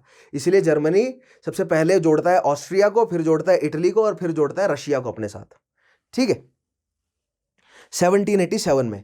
Now however Bismarck knew that his network of alliances was unstable. Two of the Germany's allies, Russia and Austria, were themselves bitter rivals for the Balkans. The slightest shift in diplomatic winds could blow apart the fragile web of treaties. देखिए, Bismarck भली भांति जानता था, Bismarck अपने फायदे के लिए जोड़ रहा था सबको, लेकिन बिस्मार्क जानता था कि ऑस्ट्रिया और रशिया बल्कान्स के लिए लड़ रहे हैं आपस में, उनमें ऑलरेडी फूट डली हुई है। सो दैट मीन्स अगर हल्की सी भी चूक हुई तो ये अलायंस जो है वो टूट जाएगा। तो आइए देखते हैं क्या अलायंस टूटा या नहीं टूटा। नेक्स्ट पॉइंट देखिएगा, शिफ्टिंग अलायंसेस। तो अभी तक अलायंस बिस्मार्क ने बनाए, ठीक है, बिस्मार्क ने किस किस को जोड़ा, बिस्मार्क ने सेंट्रल यूरोपियन शक्तियों को जोड़ा, यानी ऑस्ट्रिया हंगरी और इटली को जोड़ लिया अपने साथ, ठीक है। बिस्मार्क ने फ्रांस का जो अलाय बन सकता था रशिया, उसको भी अपने साथ जोड़ लिया, ठीक है। सो बिस्मार्क काफी दूर की सोच रहा था। बिस्मार्क जानता था कि यूरोप में शांति बनी रहे, यूरोप में युद्ध छिड़ सकता है फ्रांस की वजह से, इसलिए फ्रांस के जितने भी पॉसिबल दोस्त हो सकते हैं उसे अपना दोस्त बनाओ। तो तो जर्मनी ने ट्रिपल अलायंस क्रिएट किया पहले 1882 तक, और फिर रशिया को भी अपने साथ जोड़ लिया। लेकिन देखते हैं शिफ्टिंग अलायंस में क्या हुआ। इन 1890 Germany's foreign policy change dramatically. 1890 में जर्मनी की फॉरेन पॉलिसी चेंज हो गई। क्यों? द ईयर काइसार विल्हेम फर्स्ट और बिस्मार्क ने मिलकर बहुत बेहतरीन तरीके से यूनिफाई किया है जर्मनी को। लेकिन जब कैसार विल्हेम सेकंड आए शक्ति में, कैसार का मतलब होता है एम्परर, ठीक है, जर्मन भाषा में। सो जब कैसार विल्हेम सेकंड आए शक्ति में, who 2 years earlier had become ruler of Germany, forced Bismarck to resign। 1890 से पहले यानी 1888 में वो शक्ति में आए थे, तो 1890 में उन्होंने बिस्मार्क को रिजाइन करने में मजबूर कर दिया। A proud and stubborn man, Wilhelm II did not wish to share power with anyone। Russian emperor और रशियन चांसलर मिलकर रशिया को कंट्रोल कर रहे थे, ठीक है। विल्हेम फर्स्ट जब तक शक्ति में था तब तक बिस्मार्क की अथॉरिटी से उन्हें समस्याएं नहीं थी, क्योंकि उन्होंने मिलकर जो है वो यूनिफाई किया था, ठीक है। लेकिन विल्हेम सेकंड के शक्ति में आने से समस्या बढ़ गई और बिस्मार्क को रिजाइन करने में मजबूर किया उन्होंने, और बिस्मार्क ने रिजाइन किया। अब जो है वो सिस्टम बदल गया। देखिए कैसे, ठीक है।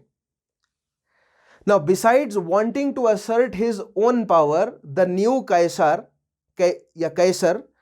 was eager to show the world just how mighty Germany had become and set Germany on a new course. He let his nation's treaty with Russia lapse in 1890। देखिए, जो कैसर आया शक्ति में, तो कभी भी जब भी कोई भी नया शासक आता है ना, तो उसको प्रूव करना पड़ता है अपनी वर्दीनेस को, अदरवाइज उसको चैलेंज, उसकी अथॉरिटी को चैलेंज करने वाले कई सारे आकर खड़े हो जाते हैं।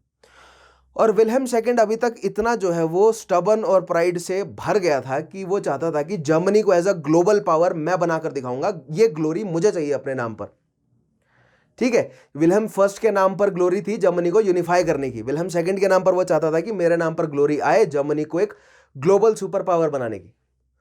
तो उसने सबसे पहला काम किया, उसने रशिया से अपने अलायंस को तोड़ दिया। ये चीज बिस्मार्क नहीं चाहता था।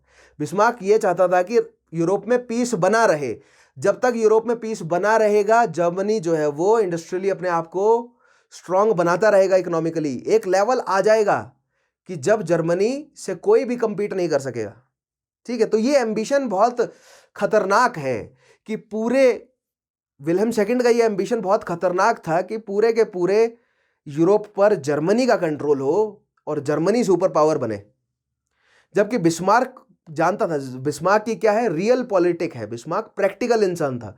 वो जानता था कि हर बाप का बाप होता है, कहीं ना कहीं समस्या आ जाएगी, इसीलिए सोच समझकर ट्रेड करो, लंबी दूरी तक सोचो, सैकड़ों सालों तक का जो है वो शासन क्रिएट करो। इसलिए युद्ध जो है वो अभी इंडस्ट्रियल रेवोल्यूशन चल रहा है, बूम पर है। युद्ध अगर छिड़ेगा तो वो एक अलग कोर्स शुरू हो जाएगा। वो इकोनॉमी तो सेट होगी, लेकिन वो वॉर के अराउंड रिवॉल्व करेगी, ठीक है। सो विल्हेम सेकंड कुछ ऐसा ही चाहते थे। देखिएगा क्या किया उन्होंने। He let his nation's treaty with Russia lapse in 1890, ठीक है। Russia responded by forming a defensive military alliance with France in 1892 and 1894। Russia को बिस्मार्क ने बहुत ले देकर, बहुत जोड़ जाड़ कर इस अलायंस में रखा हुआ था। लेकिन जैसे विल्हेम सेकंड ने ट्रीटी तोड़ दी, तो रशिया ने तुरंत जो है वो फ्रांस को ज्वाइन कर लिया, क्योंकि अब धीरे धीरे ग्राउंड जो है वो युद्ध के लिए सेट होने लगा था, क्लियर होने लगे थे अलायंसेस, ठीक है। बिस्मार्क को पता था कि रशिया जो है वो फ्रांस के साथ नहीं जुड़ना चाहिए। अगर रशिया फ्रांस के साथ जुड़ गया तो जर्मनी के दोनों साइड जो है वो दुश्मन खड़े हो जाएंगे, ठीक है। लेकिन विल्हेम सेकंड इतना प्राउड था, उसे लगा कि हम दोनों साइड संभाल लेंगे, ठीक है, कोई बात नहीं, जाने दो। रशिया को जैसे ही विल्हेम सेकंड ने अलग किया, रशिया तुरंत फ्रांस से जुड़ गया, क्योंकि रशिया को पता था कि हम जमीन में स्ट्रांग हैं, हम समुद्र में स्ट्रांग नहीं है अभी। अगर हमें जो है वो, रशिया ने बहुत रो धोकर बाल्टिक सी में जो है वो थोड़ी बहुत जो है वो जगह ढूंढी हुई थी जहां से वो अपनी नेवी को बाहर निकाल सकते थे, ठीक है। अगर फ्रांस के साथ जो है वो अलायंस बन जाता है रशिया का, तो फ्रांस की कोस्टल लाइन का रशिया जो है वो ट्रेड के लिए यूज कर सकता था। फ्रांस की जो खुली अटलांटिक कोस्टल लाइन है, तो फ्रांस के साथ दोस्ती बनाना रशिया का सहज बनता भी है। और अगर फ्रांस के साथ रशिया का बनता है अलायंस, तो मिलकर वो दोनों जर्मनी पर प्रेशर डाल सकते हैं, सो वो जर्मनी की शक्ति को चेक में भी रख सकते हैं। ठीक है, इसलिए स्पेन पुर्तगाल के साथ अलायंस नहीं बनाया गया, फ्रांस के साथ अलायंस बनाया। ठीक है, ताकि दोनों काम पूरे हों। समझ रहे हैं? अदरवाइज आप ये भी तो कह सकते थे ना कि रशिया पुर्तगाल से बनाता और उसको अटलांटिक ओशियन में अच्छा वो मिल जाता ट्रेडिंग पोर्ट, फ्रांस से ही क्यों बनाया? ठीक है, जवाब यह है कि जर्मनी और ब्रिटेन पर भी तो प्रेशर बनाकर रखना है ना। ठीक है, सो Russia responded by forming a defensive military alliance with France. Defensive military alliance क्यों बोला गया? जर्मनी की शक्ति को चेक में रखने के लिए। ठीक है, such an alliance had been Bismarck's fear. ऐसा अलायंस जो है वो बिस्मार्क डर ही रहा था कि रशिया और फ्रांस जुड़ ना जाएं। वॉर विद ईदर रशिया और France would make Germany the enemy of both. यानी अगर रशिया से युद्ध हुआ तो फ्रांस रशिया की मदद करेगा, अगर फ्रांस से युद्ध हुआ तो रशिया जो है वो फ्रांस की मदद करेगा। दैट मीन्स कि अगर जर्मनी दोनों में से किसी भी एक राष्ट्र से युद्ध छेड़ता है तो जर्मनी दोनों साइड से युद्ध में फंस जाएगा। ठीक है, now war with either Russia और France would make Germany the enemy of both. Germany would then be forced to fight a two front war or a war on both its eastern and western borders. Envious of Britain's large empire and mighty navy, Germany decided to challenge Britain. During the 1890s, Germany built its own small colonial empire. At the same time, Wilhelm started a tremendous shipbuilding program in an effort to make German navy equal to Britain's. ठीक है, तो देखिए Russia और France जुड़ गए तो Germany को बात समझ आ गई और रशिया फ्रांस जुड़ गए। जर्मनी थोड़ा सा घबरा गया कि नहीं, अब हम फ्रांस से पंगा या जर्मनी से पंगा नहीं ले सकते, तो रशिया ने अब अपनी एनर्जीज को ब्रिटेन की तरफ कंसंट्रेट करना शुरू किया।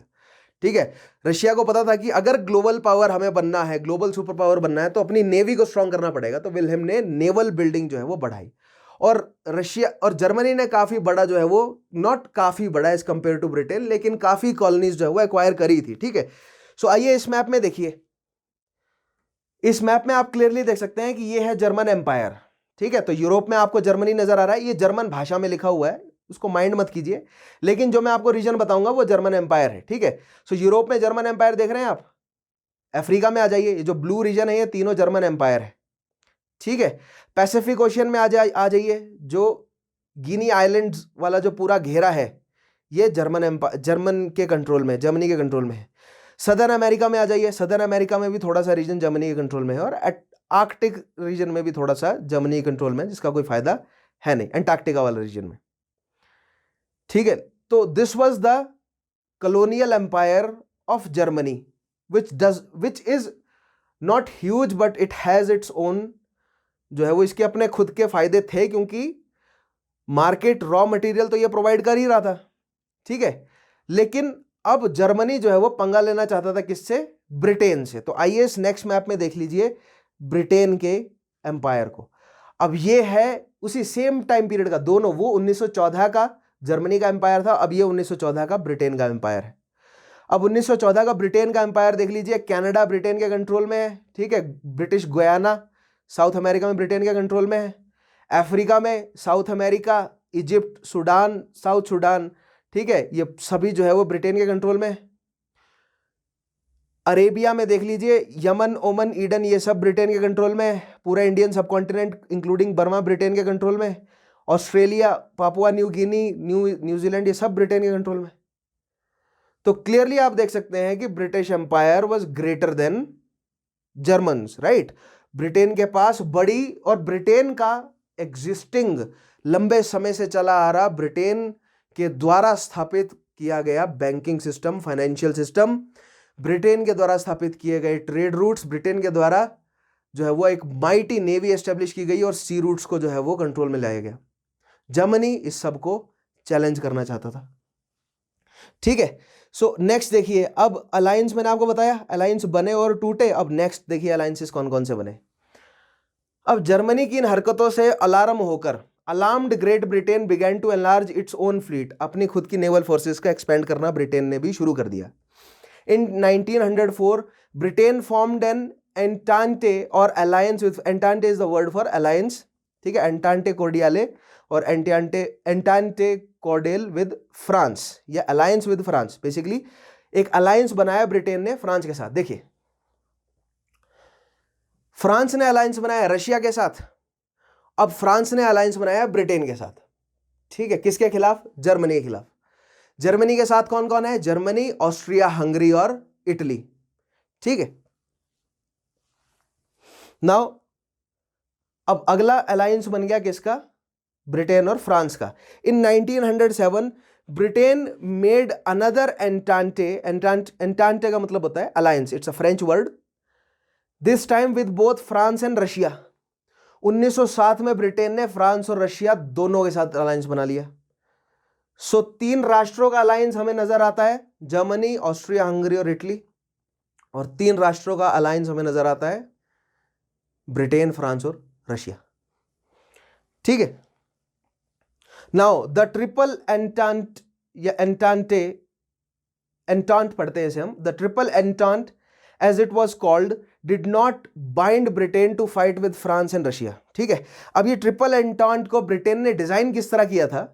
इसमें ब्रिटेन ने ये ट्रीटीज करी थी कि हम अगर फ्रांस और रशिया कभी युद्ध में उलझते हैं तो हम बाध्य नहीं है कि हम तुम्हारा मिलिट्री में या युद्ध में मदद करेंगे, युद्ध के दौरान हम आपकी मदद करेंगे, ऐसा ये ट्रीटी हमें बाध्य नहीं बनाती है। किसे? ब्रिटेन को।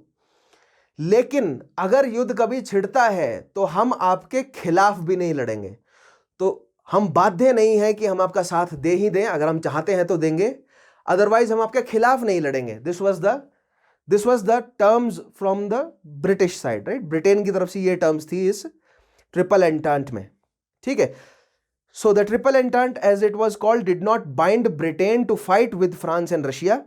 However, it did almost certainly ensure that Britain would not fight against them. Right? Certainly ensure that Britain would not fight against them. By 1907, 2 rival camps existed in Europe. On one side, Triple Alliance, Germany, Austria, Hungary and Italy. On other side, the Triple Entente, Great Britain, France and Russia. तो 1907 तक ये दो जो हैं वो rival groups establish हो गए थे. A dispute between 2 rival powers could draw the entire continent into war. So 1907 तक ये दो ग्रुप्स आ गए हैं. अब अगर कोई भी डिस्प्यूट खड़ा होता है तो युद्ध छिड़ जाएगा. अब हमें 1907 के बाद यही देखना है कि युद्ध कैसे छिड़ा. तो आइए इस मैप में देखिएगा. Now this is the Europe of 1914. इसमें कॉर्नर वाला जो बॉक्स है उसमें देखिए ट्रिपल अलायंस, ट्रिपल एंटांट और रशियन एलाइज तीनों दिखाए गए हैं. ठीक है. ट्रिपल अलायंस क्या क्या है? जर्मनी, ऑस्ट्रिया, हंगरी और इटली, जिसमें स्विट्जरलैंड अभी न्यूट्रल है. लक्जमबर्ग, बेल्जियम और नीदरलैंड ने युद्ध में शामिल नहीं हुए, लेकिन जबरदस्ती घसीटा गया उन्हें. लेकिन अभी तक केवल हमें अलायंसेस समझने हैं. ठीक है. So triple alliance Germany, Austria, Hungary और इटली. सेकंड देखिएगा triple entente United Kingdom, France और रशिया. और नीचे फ्रांस के Algeria is controlled by France और Morocco is also controlled by France. और स्पेनिश, मोरक्को और स्पेन, पुर्तगाल ये तो अलग रहे, ये बाद में जुड़े. और रशिया के साथ ही सर्बिया और मॉन्टेनीग्रो. अब हम धीरे धीरे जो है वो आगे आने वाले टॉपिक्स में समझेंगे कि ये बेल्जियम, नेदरलैंड, स्विट्जरलैंड, ठीक है, अल्बानिया, ग्रीस, रोमानिया, बुल्गारिया, इन सब का क्या इन्वॉल्वमेंट रहा विश्व युद्ध में.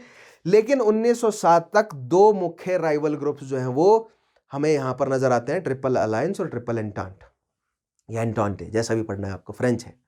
ठीक है. सो आज यहां तक हमने विश्व युद्ध के मेन कारण समझे. MAIN, military, alliances, imperialism and nationalism. ये 4 कारण हमने विश्व युद्ध के समझे. अब अगले टॉपिक में मैं आपको बताऊंगा कि ऐसी क्या इमीडिएट घटनाएं घटी जिसकी वजह से युद्ध शुरू हो गया. और फिर तीसरे टॉपिक में युद्ध की घटनाएं यानी युद्ध का कोर्स आपको मैं पूरा कराऊंगा. ठीक है. और फिर बाद में देखेंगे कंसीक्वेंसेस क्या हुए, लॉन्ग टर्म कंसीक्वेंसेस. काफी सारे सवालों के जवाब ढूंढने की हम कोशिश करेंगे. ठीक है, तो आई होप यहां तक आज का आपको हमारा टॉपिक समझ आया होगा। बीच में जो मैंने सवाल पूछे हैं उनके जवाब आप मुझे कमेंट के माध्यम से देंगे। पिछले टॉपिक्स अगर आपने अभी तक नहीं देखे हैं, सो make sure you watch all those previous sessions. आप वो सेशंस ढूंढ पाएंगे स्टडी IQ के चैनल पर, मेरे नाम से प्लेलिस्ट मिल जाएगी, या अगर आप यूट्यूब के सर्च बार पर सिंपली विशाल चौहान लिखते हैं तो आपको मेरे नाम से सेशंस मिल जाएंगे। जरा ढूंढिएगा, वहां पर आपको मिल जाएंगे डेफिनेटली मेरे नाम से सेशंस, ठीक है। उसके अलावा अगर आप चाहते हैं कि अगर आप स्टडी IQ का थरो कोर्स फॉलो करें CSC का, तो स्टडी IQ की एप्लीकेशन को इंस्टॉल कीजिए। उस पर एक कंप्लीट कोर्स है सिविल सर्विस एग्जामिनेशन के लिए, जिसपे 1000 से प्लस वीडियोस, डेली का करंट अफेयर, डेली की डाउट सॉल्विंग और बहुत सारी चीजें, यानी कि इनफैक्ट पूरा कंप्लीट पैकेज अवेलेबल है CSC से related. So make sure you check that out. The link for the application is also in the description of this video. और उसके अलावा अगर आपको मेरे प्लेलिस्ट पर जाना है तो नीचे पिंड कमेंट में लिंक आपको मिल जाएगा, ठीक है। सो make sure you watch all those previous sessions. Connect करते हुए चलिए। आई होप आपको आज सेशन पढ़ने में मजा आया होगा। जो डाउट्स हैं उन डाउट्स को आप मुझे नीचे कमेंट में बता दीजिएगा, मैं उन डाउट्स को सॉल्व करने की पूरी कोशिश करूंगा ही, ठीक है। आई होप यहां पर हमारे कारण कवर हो जाते हैं। अब हम आगे बढ़ेंगे अगले टॉपिक पे। सो आज के टॉपिक को मैं यहां कंक्लूड करता हूं। मेरा नाम है विशाल चौहान, मैं मिलूंगा आपसे अगले टॉपिक में। तब तक के लिए अपना ध्यान रखिएगा। Take care, have a nice day.